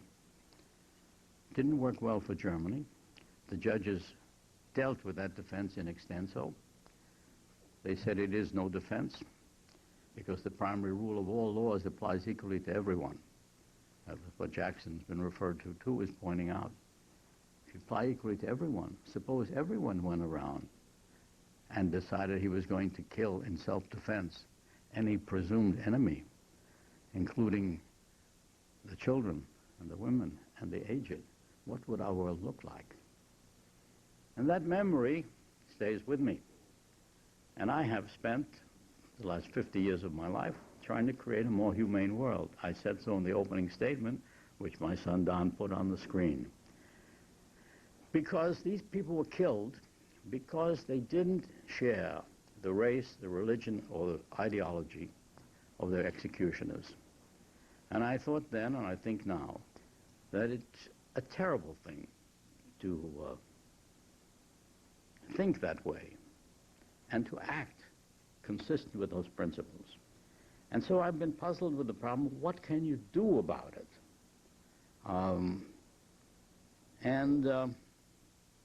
I have thought deeply on the problem. If you look at my website, which is my name, benferenz.org, you'll find I've written many books on the subject, dozens of articles, dozens of speeches. And it's not an easy problem. It will take a long time to resolve. But I think it can be done, and before I leave this morning, I will explain the progress to you. But that is the objective, to create a more humane world where everyone can live in peace and human dignity, regardless of his race or creed. And I think that can be done. The question of the Iraq War is something which has been mentioned as I went around here. One gentleman said, please talk about the Iraq War, and then one of the questioners put the question. The Iraq War disturbs me enormously.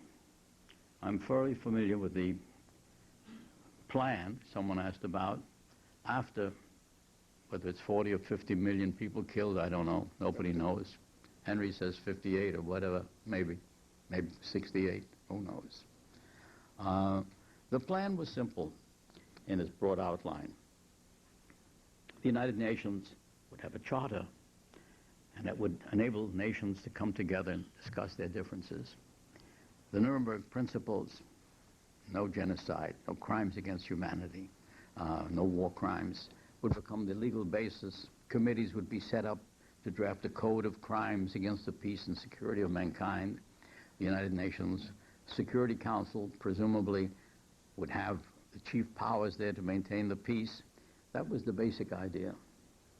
I might mention en passant that there were many things about the UN Charter that didn't make any sense at all. For example, the veto power. If you have an organization in which those who have the best possibility of disrupting the peace are the ones who have to decide whether the force can be used or not, you're having the foxes guarding the hen house. And the reason that veto power got in there, which makes no sense from any fairness point of view, you start off saying all states are equal, and then 5 are more equal than the others, however, was political, because you couldn't get it through the U.S. Senate without 2/3 ratifying the treaty. That's according to our Constitution. And we had a conservative group in America, which was more than 1/3, it wasn't more than the majority, who said, no, we're not going to submit our troops to any foreign jurisdiction or any some new organization like the League of Nations. Oh, no, we want to have veto right. And in order to meet that political objection raised, the veto right was written in. Otherwise, you would not have had any membership of the United States in the United Nations any more than we had membership in the League of Nations, for the same reason. Now, America is a great democracy. It's inevitable that in every great democracy you'll have people with a different point of view. Perfectly normal. And I think that's as it should be. But the public has to know the truth. A person cannot expect democracy to work where they're being fed materials as Goebbels did in Germany, where they don't know what the truth is.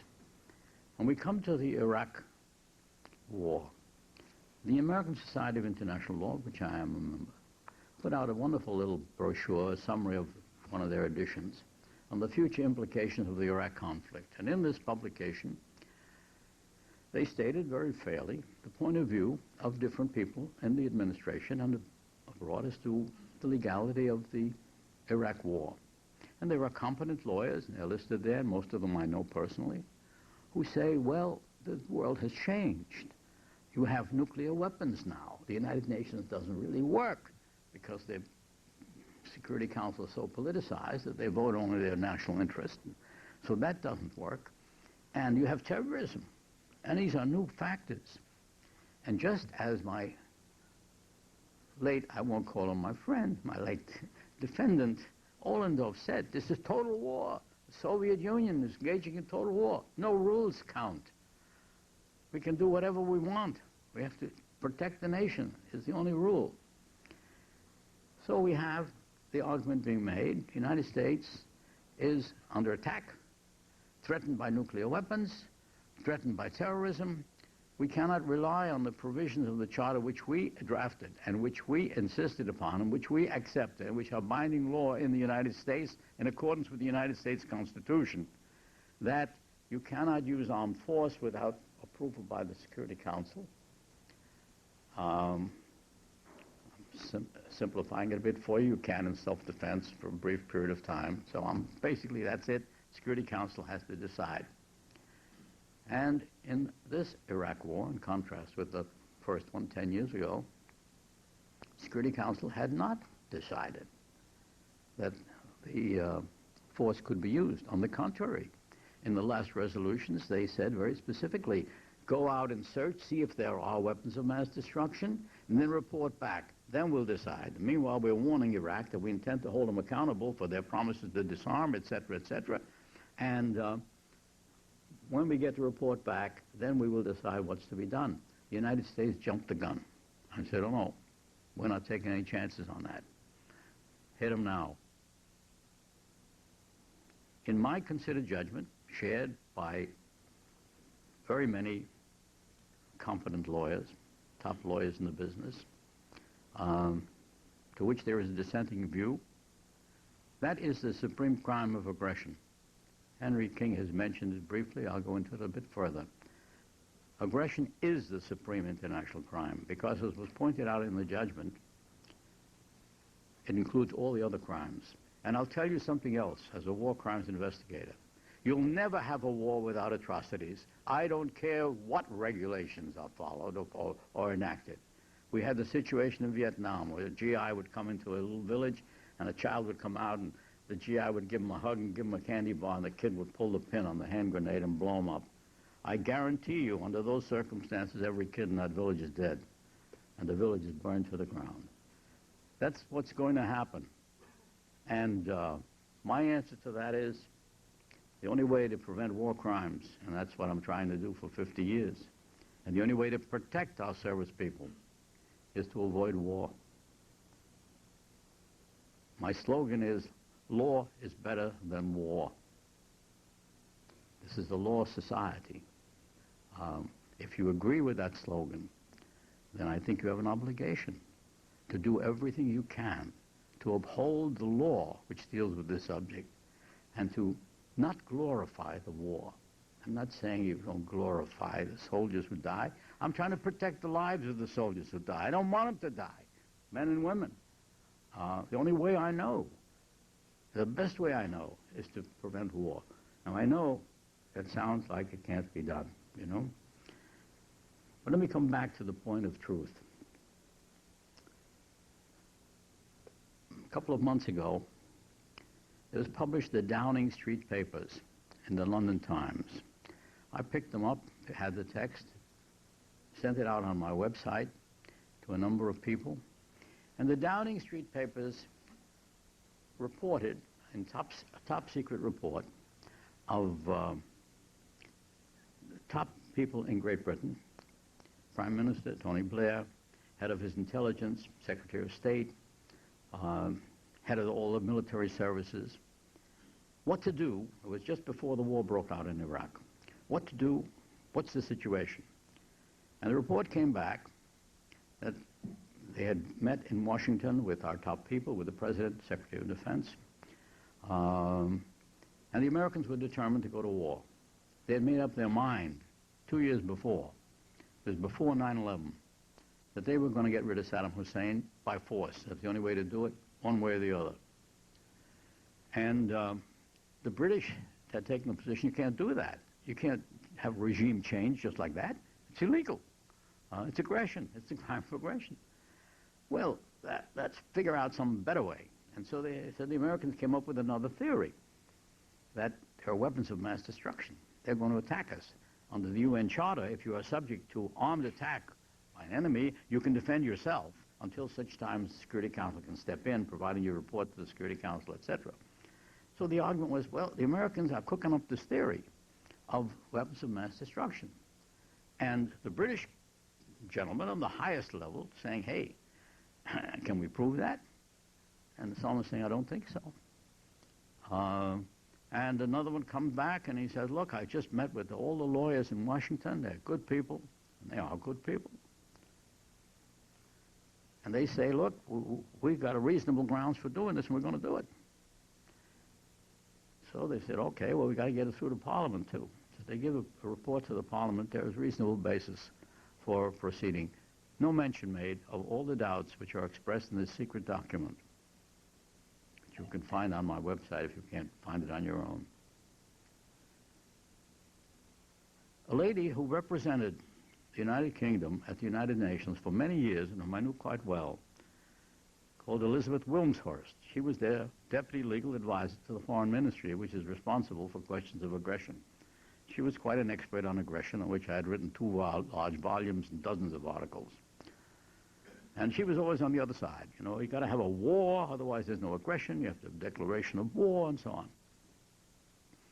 And she did not, by no means would you consider Elizabeth Wilmshurst a radical or an innovative thinker. She was a very conservative, straight, first-class British lawyer working as her career as a British civil servant. She sent a letter to the Foreign Ministry, a copy of which I have, saying, I'm very sorry, I'm very close to retiring age now, but I cannot serve a government which is engaging in the crime of aggression. That's a quote, the crime of aggression. I must resign. Elizabeth Wilmshurst. What do you do? As a lawyer, I say everyone is presumed innocent until found guilty in a court of law. We did that to Goebbels and to Goering, and everybody's entitled to that. I suggested that we insist upon access to the information in the United States on this subject. They have minutes of the meetings with the British. They have minutes of the internal meetings. Is it something to protect the national interest that they keep this from the public? Is it national security that's at stake or job security? I think as a bar association, and I'm talking to you now as a lawyer to the Bar Association, I think you have a duty to insist that the government reveal the basis on which they went to war and reach a determination and recommendation as to whether it was legal. You may find them innocent. You may find that you're going to disregard the law. You say the charter doesn't work, the heck with it. We have a representative at the United Nations now, John Bolton, protege of Jesse Helms, who said the International Criminal Court would come into existence over his dead body, and I quote. And I think we have a duty as lawyers to get to the truth, to see the record, to see whether they have decided to bypass the law, which I think is very dangerous. Because as Jackson pointed out in his opening day, and was quoted here by Henry King, to pass these defendants a poisoned chalice is to put it to our own lips as well. The law must apply equally to everyone, or as Telford Taylor would say, the law is not a one-way street. If we now are prepared to tear up the UN Charter and let every nation decide for itself when it thinks it's threatened by another one, and can therefore go to war and kill them all, including their children, which we do in nuclear bombing today, what kind of a world will we have? What kind of world will you have? I'm not worried about my world. That's behind me. What about you and your children and your grandchildren? Don't you have an obligation to try to get to the truth? Get to the truth. My feeling is if the law is defective as it is, and all the courts have been created since then, all have faults. Of course they have faults. They have to be improved, corrected. Imagine if we had a police department here and there were some corrupt policemen and some of the judges were corrupt and some of the laws were ambiguous. Would you say we are not bound by them? Throw them out? What kind of a world would you have? What you have to do is to improve them. You point to the defects, and there are many, and I'm perfectly aware of them. I've written about many of them. And then you go forward from there. Now, I have included as a paper in your papers here an article called Misguided Fears about the International Criminal Court. In that paper, I took all the American objections to the court, which have been stated repeatedly, and pointed out that they're not persuasive, that the objections are wrong. The biggest objection, of course, is the first one. Oh, the prosecutor is going to persecute American soldiers. He's going to threaten them with unfair trials, or as Congressman DeLay said, it's a kangaroo court of Kofi Annan trying to grab our boys and girls, you know, and subject them to all kinds of things like that. It's baloney. It's not true at all. There's no way in the world that this prosecutor could do that. We have another American prosecutor sitting here, David Crane. You'll hear from him later in the afternoon. He'd be fired like a shot. This prosecutor is, first of all, subject to the control of the Assembly of State Parties. The Assembly of State Parties are all those nations that have ratified the Rome Statute and accepted it as binding law. Great Britain is one of them. Canada, Australia, the entire European community. And the prosecutor himself is selected as a great human rights advocate. I know him quite well. I was there and made the welcoming address when he was sworn in. To say that this man poses a threat and that this system poses a threat is ridiculous. It's plain stupid. And in addition to that, of course, the statute provides that every state has primary jurisdiction over the accused. If they arrest an American, they're obliged by the statute to be in touch with the United States and say, do you want to try him? If you want to try him, we deliver him to you. And if he gets a fair trial, that's the end of it. They have no jurisdiction whatsoever in such cases. There are dozens of other controls of all kinds. The prosecutor can't start an investigation without approval by 3 judges. They can appeal that, and it goes to 5 judges. I don't know how they're going to convict anybody, frankly. But Americans say, oh, that's a menace. Read the article. Read the other articles.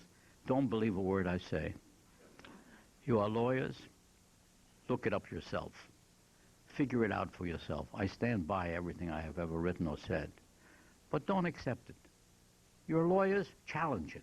Because there are good lawyers who disagree. And make up your own mind.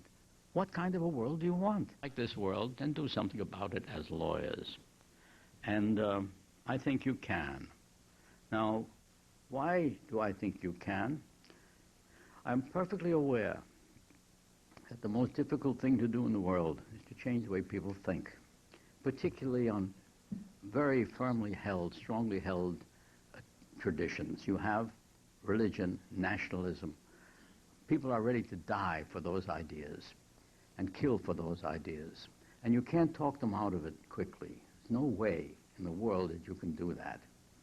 But I look back at history and I see, first, the American Revolution.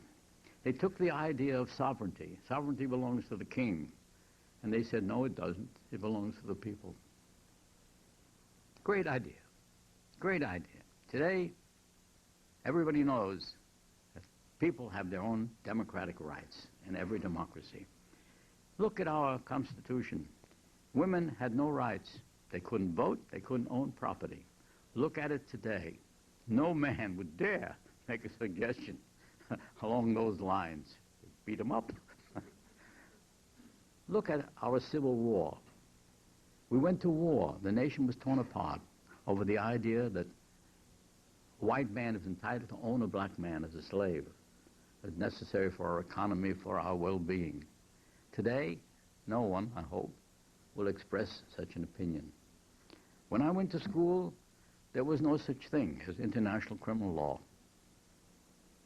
Today, we have international criminal courts.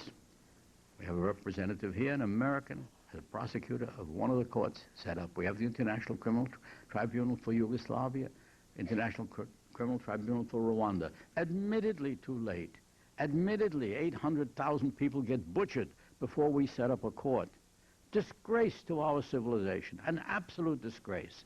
After the Holocaust, for us to know that it is likely to happen and let it happen, and then come later and set up a court, well, it's better than nothing. The question is, what do? You can't try. There are 200,000 murderers in jail. Not in jail, in boxes, treated like rats, because we had not developed the institutions that we need in order to have a more rational society. And the most important institution from our point of view as lawyers, of course, there are a million points in this matrix which have to be fixed before we'll have a perfect world or a more tolerable world. The most important institution is the International Criminal Court, a permanent court, instead of having ad hocs growing up here and there. So if I look back on this, I say that there is progress being made, significant progress, but it will take perseverance and patience and education and a lot of it. But I think we have an obligation to those who perished, to our own profession as well, to never stop trying to make it a more peaceful and humane world. And I think if you do that, I've been doing it for over 50 years, I'm confident that the world will gradually move toward a more civilized structure, and you may have, I hope, a more peaceful and humane world than I had. Thank you very much.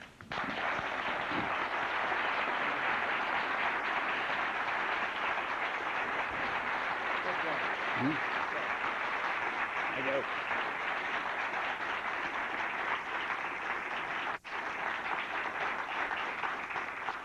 At least I got one standing. Thank you, Mr. Ferenz. If there are any questions from the floor at this time, we'd be happy to entertain them.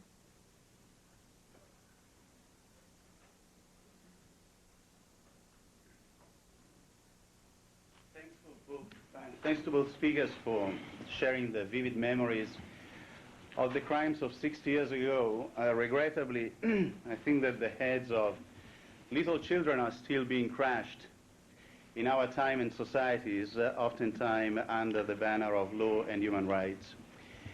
In any event, my question has to do with the defense of superior orders. To what extent in Nuremberg there is support for a right to consensuous objection, that is, the right and obligation not to commit an intrinsic moral evil or not to cooperate in the commission of intrinsic moral evil, even when such an evil is regarded as legal in the internal legal system, whether it be in a tyranny or in a democracy? Thank you. Well, it says in the International Charter for the Nuremberg Charter, August 8, 1945, that the laws of the particular state don't make any difference with regard to certain crimes. In other words, the fact that these killers did things that was approved by Hitler under German law was of no effect. It's right in the charter when they describe crimes against humanity. So at least at Nuremberg it was clear that that was not a means of absolving yourself from guilt. May I answer it in two aspects? One, in almost every case, when I heard the argument of superior orders, it was a phony argument. The implication of superior orders is that you were being coerced into doing something you didn't want to do. That was not the case. Even when they made the argument, they were eager to do it. It was not Hitler's willing executioners. It was Hitler's eager executioners who were carrying out the mass killings. And that was established by the fact that I'd asked them, did you ever let anyone escape? No. If somebody did escape and you brought him back, what did you do? We killed him. Why? Why? Why didn't you look the other way? Did you ever say, I'm sorry? Never. My biggest disappointment in Germany is no remorse. How can you say, I was coerced into doing something without saying, gee, I'm sorry for the victims? So that is basically superior orders is exaggerated. Next, there is a provision in the statute that superior orders may be taken into consideration in mitigation of the punishment. It is not an excuse. So if you have a case, and I never heard of such a case, when somebody is told either you shoot him or I'll shoot you, that's purely theoretical. Never happened. Never happened. But if you had such a case, it could be taken into account in mitigation of the punishment. So it's a sound rule, otherwise it would be an excuse which people could use to avoid paying the proper penalty for their deeds. There's one point that should be added, that the Germans thought they were going to win, and they came close to winning World War II, and they wanted to magnify what they had done so that they got credit when the spoils of war were split up.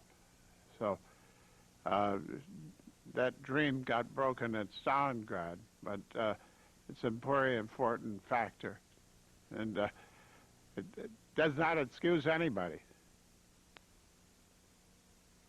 I ask you to come forward, sir, to ask your question?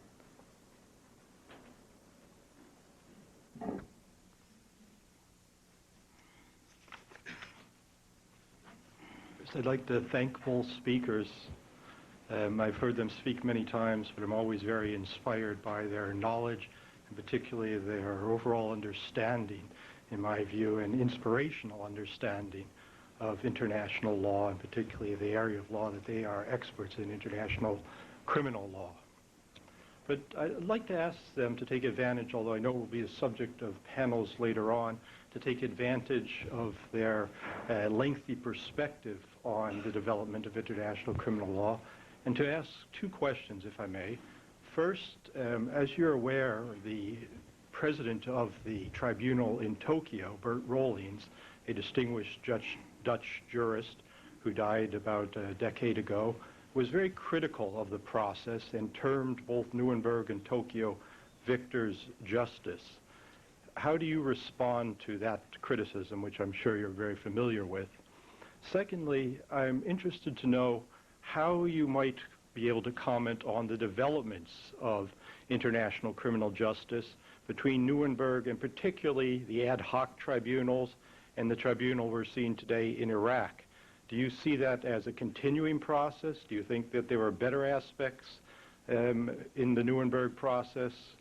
What would be your view on the development of this process? I'll take it first. Thank you very much. Let me answer both of your questions, and Henry, give I'll have some comments. Okay. We've been doing this a long while. I knew Bert Rollins quite well. I'm familiar with his work, a very fine gentleman and a fine legal scholar. I visited with him in Groningen, where he taught at the university, and he was a judge in the Tokyo trial. And he took a rather critical view of the inability of world society to move toward a more rational approach to these problems rather than picking out a few cases. Judge Powell, who wrote a 500-page dissenting decision in that Tokyo trial case, took an even broader view. His view essentially was, aren't we all responsible for what happens? Isn't there a liability which goes beyond these selected few defendants for allowing the world to be in that kind of condition that it's in, that they decide to go to war to protect their perceived rights? So both of them were philosophical points of view. Powell's went further in the direction you indicated than even Rollins, who was sympathetic to that, but also was a strong advocate of an international criminal court. The second question is, what direction are we moving? It's a very important question, because it's easy to get discouraged when you see the defects which exist in the existing tribunals. They are ad hoc tribunals, temporary, built out of nothing. It's a miracle that an agreement was reached in Rome. They had 1,000 brackets around which indicated no agreement on the draft statute when we went into Rome, and we settled all of them. Now, some of them by quick compromises, some of them by things like the immunity agreements. I'd like to say a word about that. I didn't have a chance to. I hope somebody asked me a question. But there is, in my mind, no doubt whatsoever. We are witnessing an evolutionary trend for the acceptance of international rules of law, because our society has got so interdependent.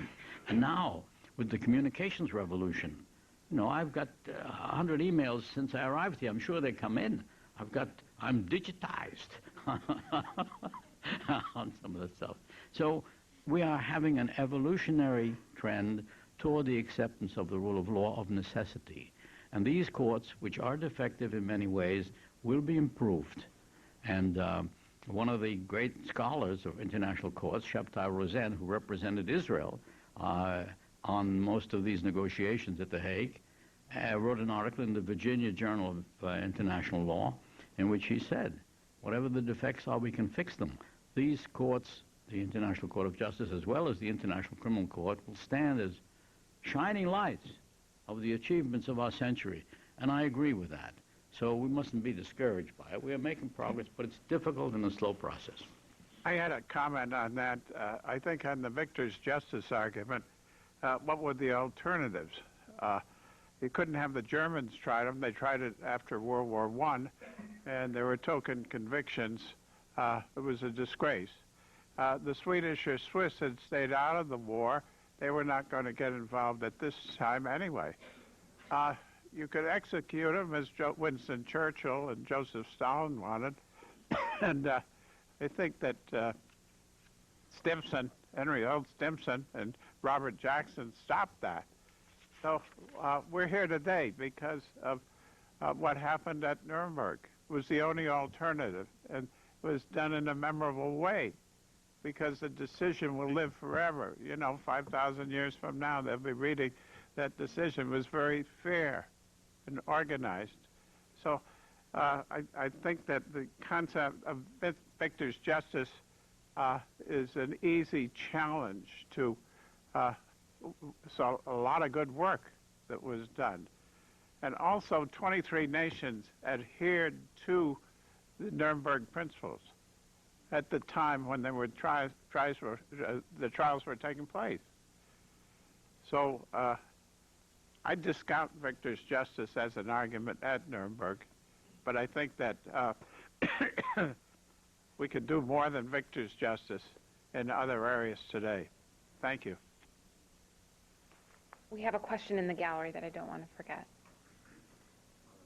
Thank you. We appreciate getting the chance to hear you speak today. I particularly appreciate the comment about aggression as being the supreme crime. I was born in the Congo, formerly Zaire, which has experienced probably the most recent aggression before the one in Iraq. Those who may agree with that view, at least for Iraq. And twice Congo was aggressed by its neighboring countries, and the UN more or less agreed with that appreciation of question that there was some aggression happening. And as a Congolese lawyer, I've been concerned and trying to see what the Congolese legal community how we could approach this question. And we were disappointed to see that aggression was not included in the Rome Treaty that set out the international criminal code. I want to hear what you think about that, the absence of aggression as one of the prosecutable crimes under the international criminal code. I understand the question. What do you think of that, and how do you see things improving from there? It's a very important question. The question is, why is aggression not included in the Rome Treaty, which is not quite correct. I'll explain that in a moment. You know, how do you get it enforced in places like the Congo? First, a clarification on the Rome Statute itself. Aggression was the most hotly debated subject in getting the draft statute prepared. There were many nations who felt that this was the mother of all crimes. It had to be included. Particularly small nations would be protected by that. The big nations used as an excuse that aggression had never been defined, which is not true, and they were opposed to it. In the end, there was this compromise reached that aggression is listed as a crime. However, the court cannot exercise its jurisdiction over that crime until certain conditions have been met, one of which is an amendment to improve the definition of aggression so that it's acceptable, to clarify its relationship to the Security Council. I'm sorry if I'm getting too technical here, because the Security Council would then maintain its control. And 7/8 of the nations would have to agree, which probably will never happen. You can't get 7/8 of the nations to agree on how to milk a cow. So what they did was they pushed it into a box, but they didn't dare to kill it completely. They were unable to. What does it mean to places like the Congo? What does it mean to our future? It means that nothing's going to happen in this court, in my judgment, on this statute for a long time. I will not live to see it. I hope that some of you will pick it up. I've written a lot on the subject. But national jurisdictions can begin to assert it as an international crime, just as they do with torture and genocide today. If they can get it in a national jurisdiction, they'll have the problems of enforcement, of course. But the short answer to your question, my friend, is that we are not yet there. The world is still a savage place, crawling slowly towards civilization. And so we have in Africa particularly murders carried out today. If it's an internal strife, it's not aggression, because aggression deals with this dispute between warring states. And an internal strife has a different name for it. You invent names for it. Insurgency. We're having partisan warfare going on in Iraq today. And we invent names for it, but we don't build the institutions that we need. So we will continue to suffer the consequences. Nothing I can do, nothing I can say, which will change things quickly. All I can do is plead with you to try to teach your children, the earliest ages, tolerance, understanding, compassion, a willingness to compromise. These are the long-range methods by which we move gradually to acceptance of new institutions which will govern our behavior, so we stop behaving like savages as we do today and behave like human beings dealing with human beings. I'd like to add that 3 former prosecutors, those who are on the program today, had quite a little to do with the inclusion of aggression as a crime in the International Criminal Court Charter, the Rome Statute. And we had support from the German delegation. I think it's very important to feel that you can participate, that things are not cast in concrete, and you can improve. And I, for one, hope that by 2009 we'll have a definition of aggression, and 7/8 of the signatories to the Rome Statute will agree on that definition. And so it will be a full-fledged crime. Mr. Ferenc and Mr. King, thank you very much for your comments. I think that everybody is impressed by the courage and strength that you both showed as young prosecutors in these tribunals. And I was wondering, what was your source of strength or hope? How did you believe it could be done? There was no precedent of Nuremberg that exists now, but you said it, there wasn't one before. So what did you believe in? What kept you motivated? How did you not lose hope, even today? I yield to my senior colleague. All right. Okay. For the moment. I was a comfortable lawyer doing work for the Rockefellers and other at Milbank, Tweed, and Hope. And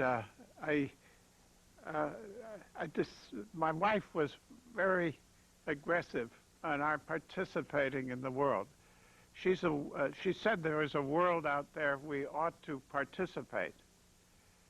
And then suddenly one of my colleagues from Yale Law School came out, and we had a lovely roast pork dinner, which was good. She cooked a good dinner on Sunday nights.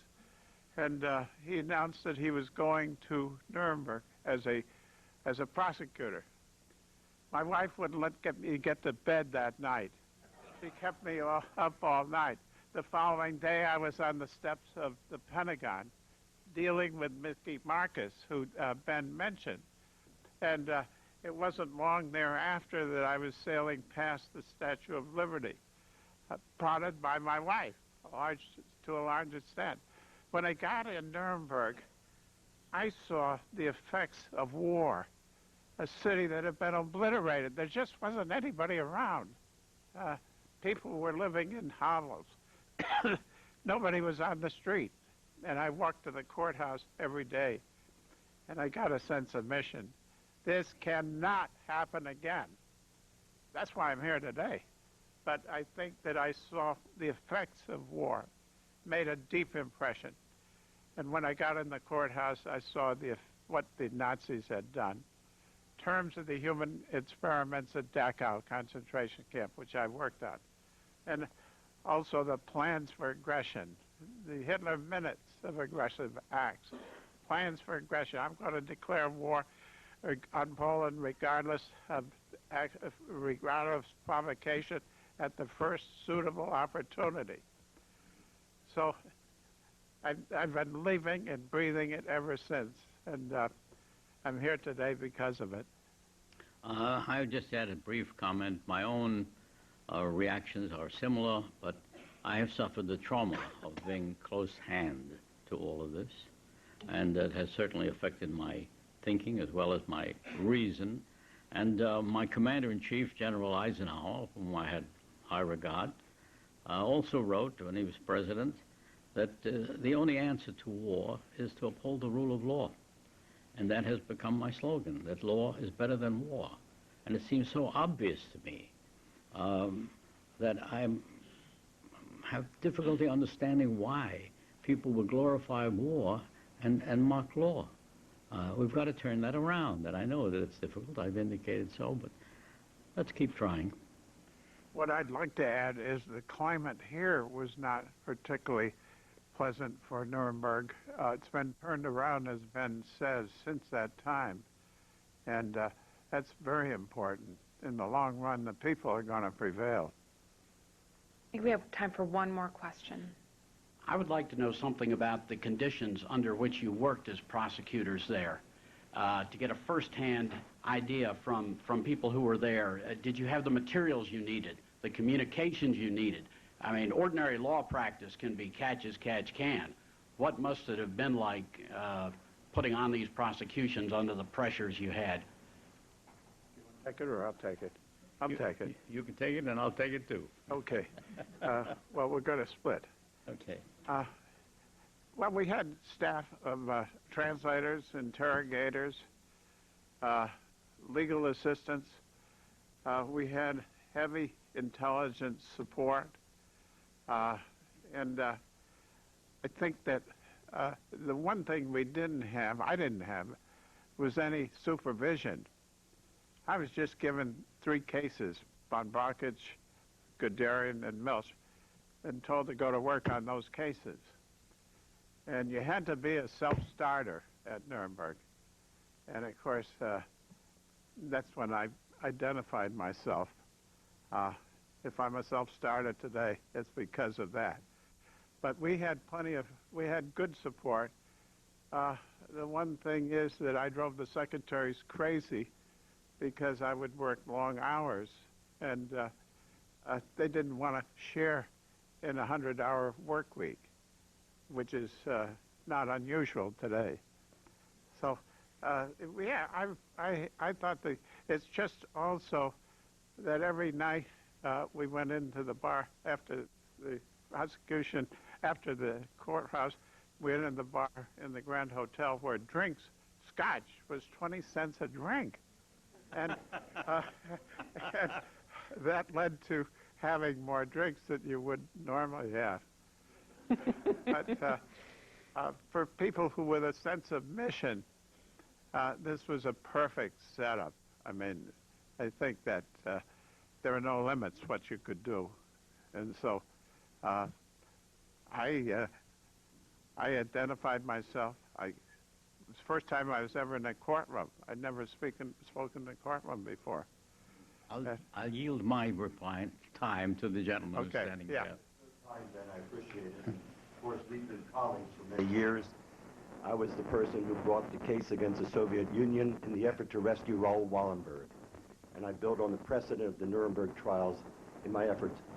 But I'm here to light a candle rather than curse the darkness. And in honor of the two of you, to announce that there will be formed an international law internship program which will be available for students from the Georgetown University Law Center and all of the other law schools in Washington, D.C.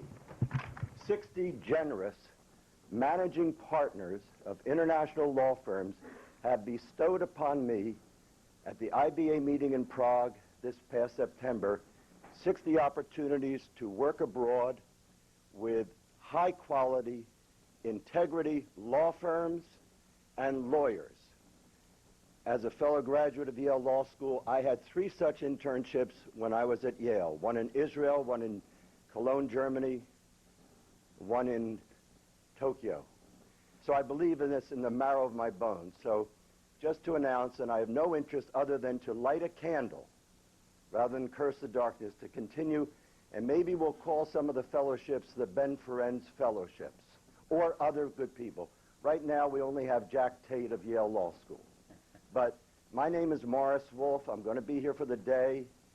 I share very much the sentiments of Ben that we cannot forget what happened. I was an exchange student to Germany right after the war, so I felt as deeply as Ben the trauma, and I had the good fortune of parents who got out of Germany in time. So I'll be around, and if anybody wants to talk to me, I'm approachable. Thank you very much, Mr. Wolf. At this time, I would like to give you a few housekeeping details. We're going to have about a 10-minute break, and if I could entreat you to be back here at about 11:30, we'll hear from Professor Michael Scharf.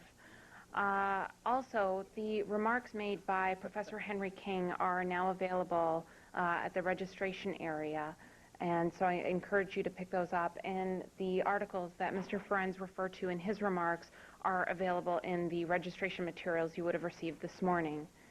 And now I would like to ask you to join me in thanking our two fine former prosecutors of Nuremberg. I, as a young attorney, stand in awe of you and the principles of justice and humanity you represent. Thank you so much for being here.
When our look at the 60th anniversary of the end of World War II continues, Nuremberg trial prosecutors explain how the first trials involving crimes against humanity led to the concept of international law.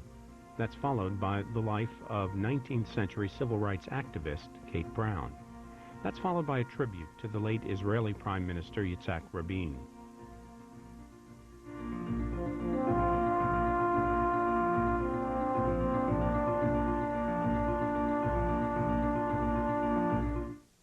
Tonight at 8, Women of the Civil Rights Movement.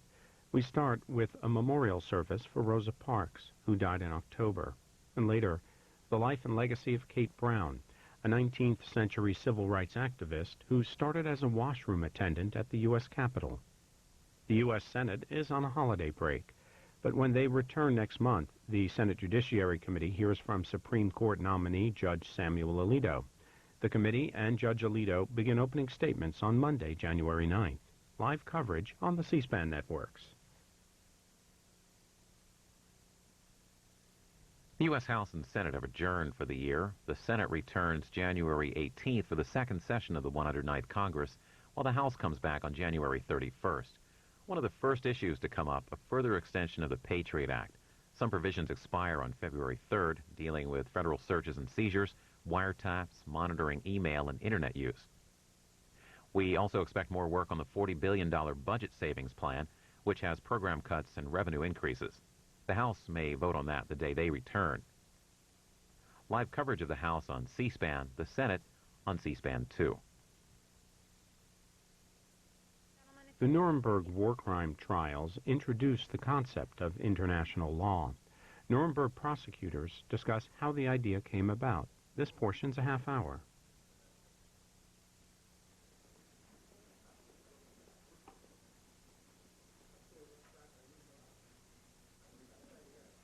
Just briefly, before we proceed with the comments from Professor Michael Scharf, I have been informed and would like to recognize that two of the grandsons of Justice Robert Jackson are present in our audience this morning, Bob and Tom Loftus. And so I would like to recognize them and thank them for being here.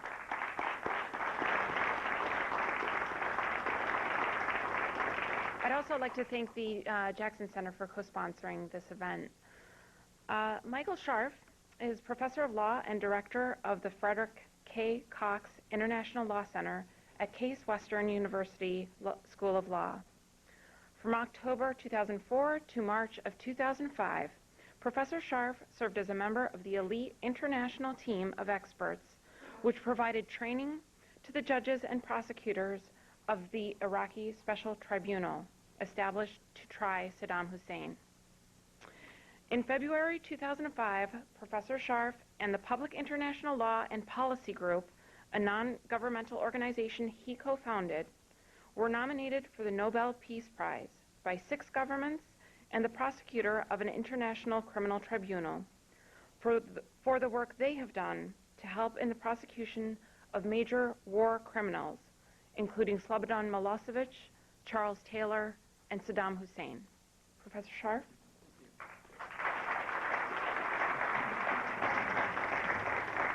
So Don Ferenz told me just a minute ago that originally the program had me on as one of the Nuremberg prosecutors, and I think with all the other stuff that I have to cut out of my bio so that it's shorter, that it would be better not to be listed as such. But anyway, it is a great pleasure to serve as a commentator after you've heard 2 of my mentors and good friends speak about their experiences at Nuremberg. I'm supposed to be talking about Nuremberg in the 21st century, observations of its modern impact. And Ben Ferenz is somebody who wrote the foreword of my very first book. He launched me on my career. And I have to say, watching that film of him giving that opening statement at his trial at Nuremberg for the first time, I'm sure you all felt the same way, but it gave me chills. And it really brought the historic importance of the event and the current relevance of it live in this courtroom, or in this moot courtroom, as the case may be. Henry King, we are so lucky to have at the Case Western Reserve University School of Law. He's my good friend and colleague. He's my mentor. We spend hours every day, every week, talking about his experiences at Nuremberg, his experiences during the Rome negotiations for the International Criminal Court, and the contemporary relevance of what we're doing together. And he's been a great partner in our war crimes research effort there. I'd like to start by talking about the myth of Nuremberg, and that is that it had some didactic value that was overpowering and immediate. And it's important that we recognize this so that we can put it in its correct place and understand the appropriate place that international tribunals should serve and the peace and justice process around the world. Robert Jackson, of course, said famously that the most important thing about Nuremberg was that we would establish incredible events with credible evidence. And it was his view that if they could create a historic record of the 6 million deaths and all of the atrocities, that this would discredit the Nazis and help move Germany toward the West so that it could once again enter into the community of civilized countries, and ultimately that became very important to the United States as it recognized the Soviet Union as a looming threat and an iron curtain descending on Europe. Well, the truth is that Nuremberg didn't quite do that. And there was actually a scientific experiment conducted to find out whether it would. The United States government, the State Department, conducted a series of opinion polls in Germany every year from 1946 to 1958. They asked 2 questions. Question number 1, do you think the Nuremberg Tribunal was fair and appropriate? And question number 2, did you think Goering and the other Nazis who were convicted were really guilty?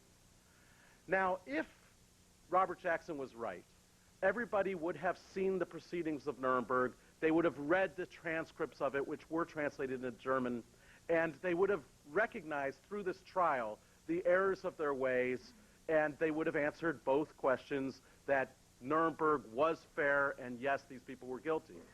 That's not what happened. In the first poll, 85% of the German people said that the trial was unfair. 87% said that Goering was not guilty. Similar numbers occurred every year to 1958. 1958 was the year that they had the commutations of many thousands of sentences of people who were convicted by the post-Nuremberg tribunals. That led the German people to believe that they were correct all along in believing that the Nuremberg was just a show trial, victor's justice, for why would the Americans let everybody out if they were truly guilty of these heinous acts? And on that year, the poll showed that 92% of the German people believed that Nuremberg was actually unfair and that the defendants were wrongly convicted. Now, the United States government stopped doing polls after that, and in fact, they took the extraordinary step of classifying these polls top secret. They were not declassified again for 55 years. 3 years ago, they were finally released, and scholars are now trying to make sense of the significance both of the polling results and the reason the U.S. classified them. Well, that's not the same situation in Germany today. Anybody who's traveled there or who knows the German people know that they've come around to embrace the lessons of Nuremberg and that they recognize the errors of the Nazi leadership.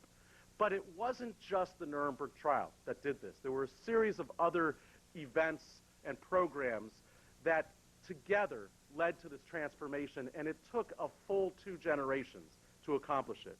Well, first of all, one of the things that the occupying governments did is that they rewrote the history books. They got rid of all of the German propaganda and they replaced it with American propaganda. And the German people largely recognized that neither story was completely true. But after 2 generations of growing up, reading these histories, those lessons began to permutate through the German psyche. Also, they passed a law saying it was illegal to deny the Holocaust, so there wouldn't be any competing views that the German people were exposed to. Thirdly, in the 1960s, the German people had their own mini Nuremberg trials. And these trials did not focus on the aggressive war count, which was the most controversial for the German people, but rather on counts involving the commanders of the death camps, the concentration camps. And these, the German people recognized, were bad and were not justifiable under any circumstance. And finally, and most interestingly, in the 1970s, there was a very, in my opinion, second-rate miniseries called The Holocaust, starring Jane Seymour and a bunch of other B-rated actors in the United States, that showed, not just in America, but also in Germany. It was the highest-rated TV show in the history of Germany. Almost everybody was glued to the television sets, learning about the Holocaust through Hollywood's eyes. And after that, the polls showed that the German people had finally cemented their views that Nuremberg was an appropriate response and that the Nazis were guilty. Now, what does this tell us about modern-day use of international tribunals as a method of peace? Well, we know that the Yugoslavia Tribunal and the Rwanda Tribunal, for example, were created with the idea that they would lead to peace and reconciliation. In fact, the Security Council created them under their Chapter 7 powers as a method of restoring peace. Will they restore peace? Well, if we watch what's going on in Serbia and in Rwanda, the tribunals and their decisions have not had that effect. Largely what happens is that the nationalists continue to believe Slobodan Milosevic is innocent. His opinion polls among the nationalists have risen. The Bosnian victims continue to think he's guilty, and it has created tensions between the two groups rather than reconcile them. Similarly, in Iraq, we're going to be talking about this later this afternoon, the idea of having a trial for Saddam Hussein and the other leaders of the Ba'athist Party was that it would discredit them and help dry up support for the insurgency and give some breathing room for the new democratically elected government. In fact, what's likely to happen empirically from Germany to Bosnia to Rwanda is that the insurgents are going to think the trial is unfair. They're going to think that Saddam Hussein looks like a modern-day martyr and a hero to them, and that he's not guilty. And all of the victims groups, the Shiites and the Kurds, are going to think the trial's the best thing since sliced bread. And in the short run, the trial's unlikely to accomplish much in the way of restoring peace. I say this not to denigrate Nuremberg. Nuremberg was very important, but so that we will have a realistic view of how to use the tool of international justice. It is equally dangerous for us, as not using justice at all, as using justice but having such a high view of what it is, an unrealistic view of what it is capable of, that we are going to be disenchanted with the results. Now, the real contributions of Nuremberg are in the rule of law. And it's interesting that a Harvard professor recently said that Hitler's epitaph is actually the modern-day human rights instruments that resulted from his atrocities that never would have been possible if it wasn't for these types of heinous acts that shocked the world into changing its paradigm. Well, we heard some of these this morning. I'll just review them briefly. Nuremberg created the crime of aggression. It outlawed war, although the other tribunals have not enshrined the crime of aggression. The 1945 UN Charter did in Article 2, Paragraph 4. And although the Security Council has never actually, in a resolution, said that a country has committed an act of aggression, including in 1991 when they condemned the invasion by Iraq into Kuwait, and the entire world agreed on that resolution, there was no mention of aggression. Now, today, fast forward, the Iraqi Special Tribunal has included in Article 14 of its authority the ability to prosecute Saddam Hussein for the crime of aggression. He will be the first person prosecuted for this crime since Nuremberg in 60 years. And if it is successful, it may lead to what Henry King was hoping for, and that is the ICC's adoption of a definition of the crime of aggression and a triggering mechanism. We had Philippe Kirsch, the president of the ICC, speak at Case Western Reserve on Monday of this week. He was very skeptical that the current rate of negotiations would yield results, and he said they're all looking at what goes on in the Iraqi Special Tribunal because, ironically, that jurisprudence may decide the fate of the crime of aggression in modern day. Well, in addition, in 1946, the UN General Assembly adopted the Nuremberg Principles, which you've heard so much about this morning. We know that anyone who commits an international crime is now criminally liable. It's not just states that are responsible, but individuals who can be prosecuted. And as Henry mentioned, it extended universal jurisdiction from piracy to war crimes and crimes against humanity. Here's an interesting little paradox. 10 years ago, when Pol Pot was captured, David Sheffer was the ambassador at large for war crimes issues at the State Department. He knew that in the United States we did not have universal criminal jurisdiction over the crime of genocide, and that the Cambodians were unlikely to prosecute Pol Pot. So he went from country to country to country, trying to convince them to use their universal jurisdiction laws to prosecute Pol Pot. Fast forward just a few years ago, those same countries who were encouraged by the United States to have robust universal criminal jurisdiction were now told by the United States, in the context of indictments of Henry Kissinger and George Bush, that they would either have to stop their universal jurisdiction or maybe the United States would move NATO out of their territory. And I'm talking, of course, about Belgium, which did, in fact, amend its statute.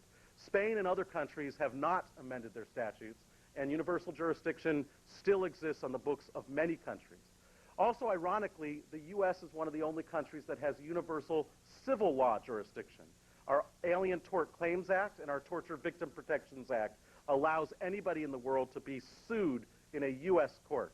And the administration is now trying to nibble bit by bit at that. Last year, the Alvarez-Machane case that came out of the Supreme Court said that that could only be used for the most heinous acts, but all of those covered by Nuremberg would have still been encompassed. Now, we also have the Nuremberg principle that says there's no head of state immunity or official act immunity. This is also very controversial to this day.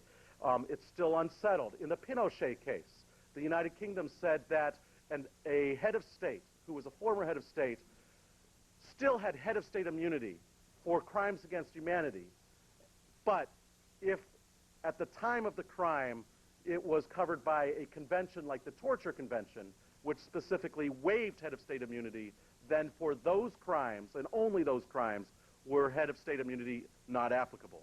In the Charles Taylor case, David Crane did a wonderful job of convincing the International Tribunal, or the Hybrid Tribunal of Sierra Leone, to decide that Charles Taylor did not have head of state immunity. Largely, they decided that on the basis that they were international enough, and that based on the Nuremberg precedent and the Yugoslavia Tribunal and the Rwanda Tribunal and the ICC, head of state immunity should never apply to an international court or even a hybrid international court. And in this case of Saddam Hussein, these issues are going to rise again. He is arguing as one of his main defenses, head of state immunity. His country has waived it by creating the statute of the Iraqi Special Tribunal. We will see how that plays out in the courts in coming months. Then there is the principle of no superior orders defense. That applied most cogently in the United States in the case of Lieutenant Calley in the My Lai massacre during Vietnam. Of course, Lieutenant Calley claimed that his Captain Medina told him that in a special town called My Lai, there were snipers and Viet Cong hiding out. They didn't know who was an agent of the opposition and who was an actual civilian, so he was told to go in there and clean it out, kill everybody. He went in and had his troops kill them all.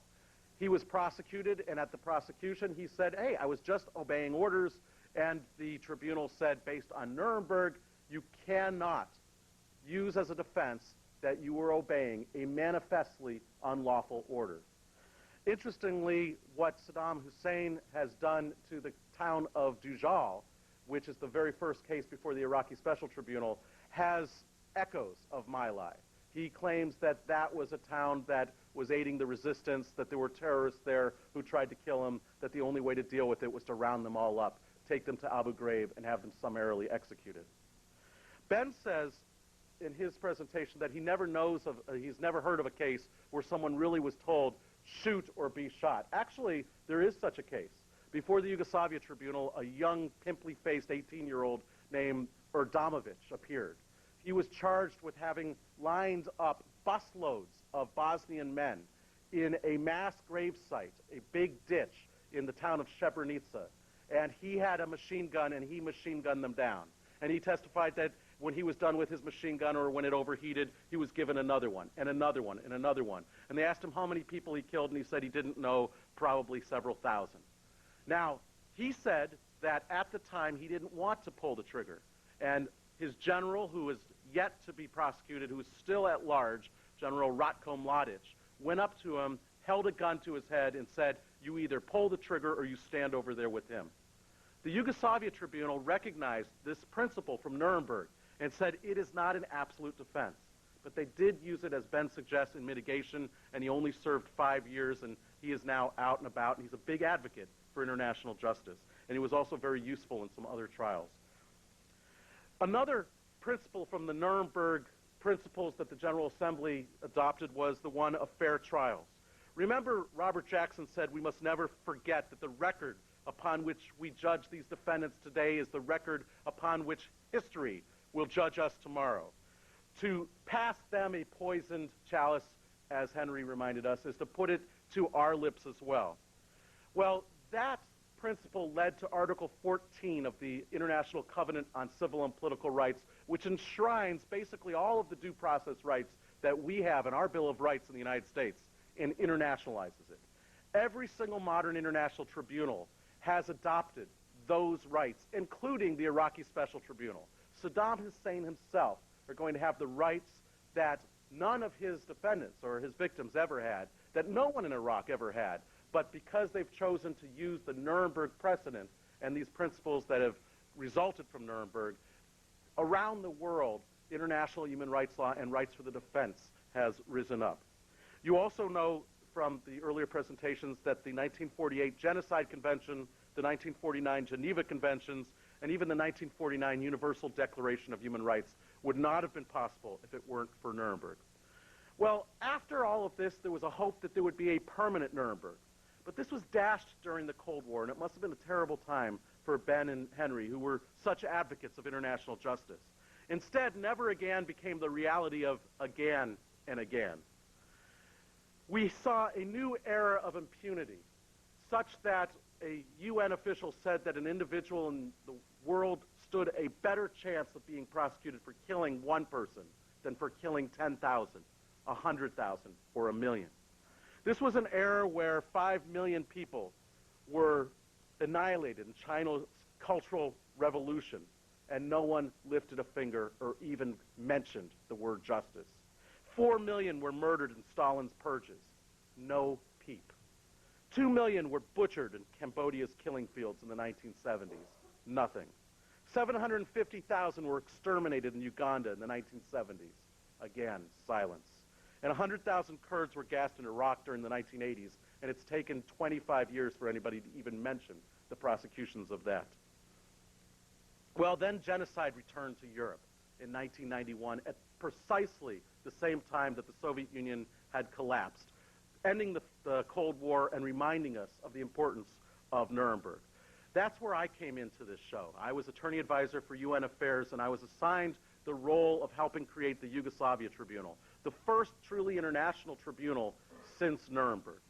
Well, the Nuremberg Tribunal begat the Yugoslavia Tribunal, which in 1994 begat the Rwanda Tribunal. And the reason I say that there's a direct relationship is I was there in the Security Council when it voted to create the Rwanda Tribunal. And there was skepticism about whether that action should have been taken until the Prime Minister designate of Rwanda came into the chamber and he said, is it because of the color of our skin? Is it because we are Africans that you do not create a tribunal for us, but you create one for Yugoslavia? And almost instantly, the Security Council members were shamed into action. Had Rwanda occurred before Yugoslavia, I'm not confident at all that we would have seen an international tribunal for Rwanda. But the Yugoslavia Tribunal begat the Rwanda Tribunal, which in 2000 begat the Special Court for Sierra Leone, in 2001 the Special Similar Court for East Timor, in 2002 the Rome Statute for a Permanent International Criminal Court entered into force. As Henry mentioned, last week Mexico became the 100th country. It's interesting, the United States tried to play the role of the Grinch. It thought that it could put pressure on countries to keep them from ratifying the ICC. But just like that TV show that comes around every time this time of year, the United States couldn't keep the ICC from coming. And more countries have ratified it than even the most optimistic supporters could have expected. And then in 2004, Iraq created its internationalized domestic court, which we'll be talking about more this afternoon. And this year, the hybrid international domestic Cambodia War Crimes Tribunal will enter into force. We are now seeing a new age of accountability. The age that Ben and Henry envisioned is actually coming to fruition. I know we're running out of time, so I'm just trying to figure out what I want to leave out from here. Well, let me just say this. In his report to the president, Robert Jackson was a realist, and he recognized that Nuremberg wasn't perfect. He recognized that there were warts and all. And he said, quote, many mistakes have been made and many inadequacies must be confessed. But I am consoled by the fact that in proceedings of this novelty, errors and missteps will also be instructive to the future. And the international tribunals have learned much from the Nuremberg errors and missteps. Sometimes errors are just as instructive as successes. The international tribunals, for example, have created rules of procedure and evidence that are over 100 pages long, whereas at Nuremberg it was a scant 5 pages. These give the defendant the right to a lawyer, to silence, to exculpatory evidence, to exclude tainted evidence, to cross-examine witnesses, to call their own witnesses, and to have an appeal, none of which were available at Nuremberg. And the modern-day tribunal's rules of procedure are actually being adopted by many domestic courts, so they are having a proliferating effect. But have we really learned the lessons of Nuremberg? Last month, I appeared at a conference sponsored by the Jackson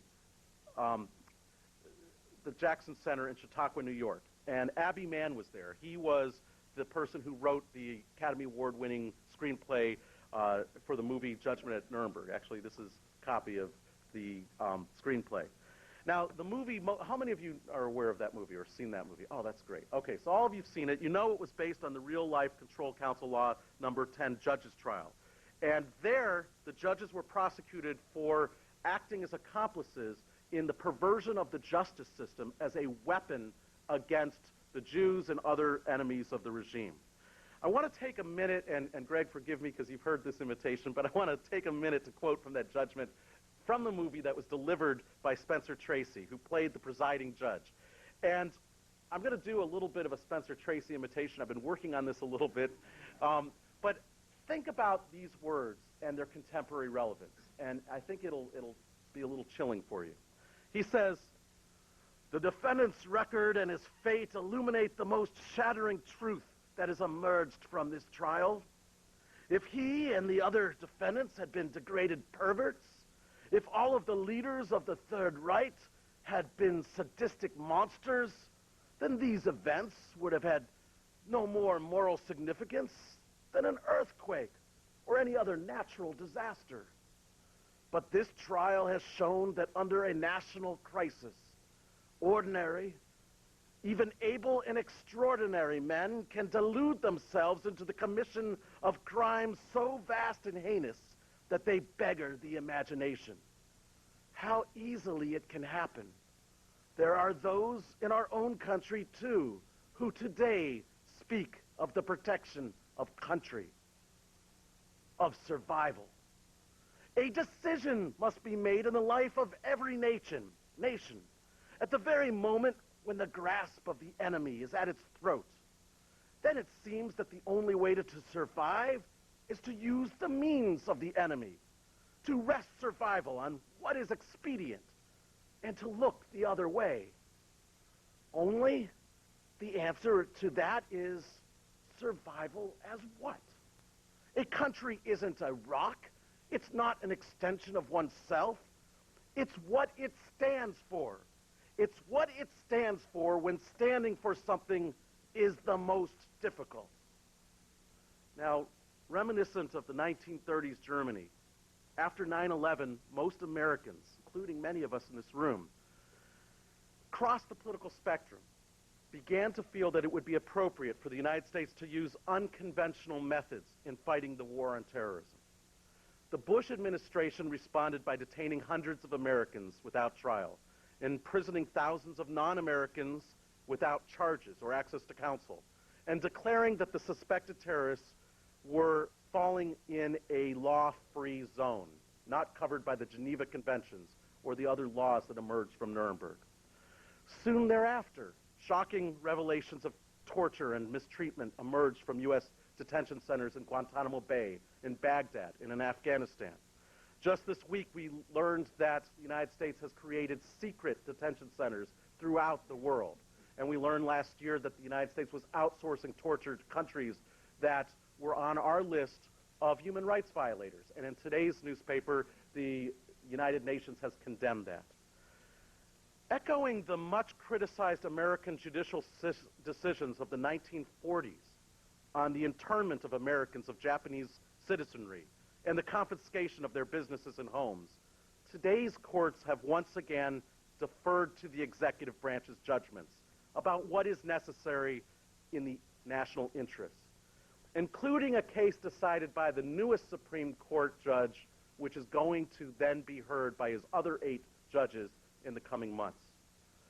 In this context, Abby Mann's apocryphal words, spoken by Spencer Tracy in my best imitation, raise the questions that all of us need to be thinking about. How do we combat terrorist threats to our society without destroying the values of our society? How do we protect our constitutional democracy without contravening fundamental constitutional and democratic principles? How do we ensure the survival of our country and at the same time make sure that we can live with what survives? And ultimately, in time of war, must the law be silent? America's answers to these questions in the coming months and years will determine if we've really learned the lessons of Nuremberg. Thank you.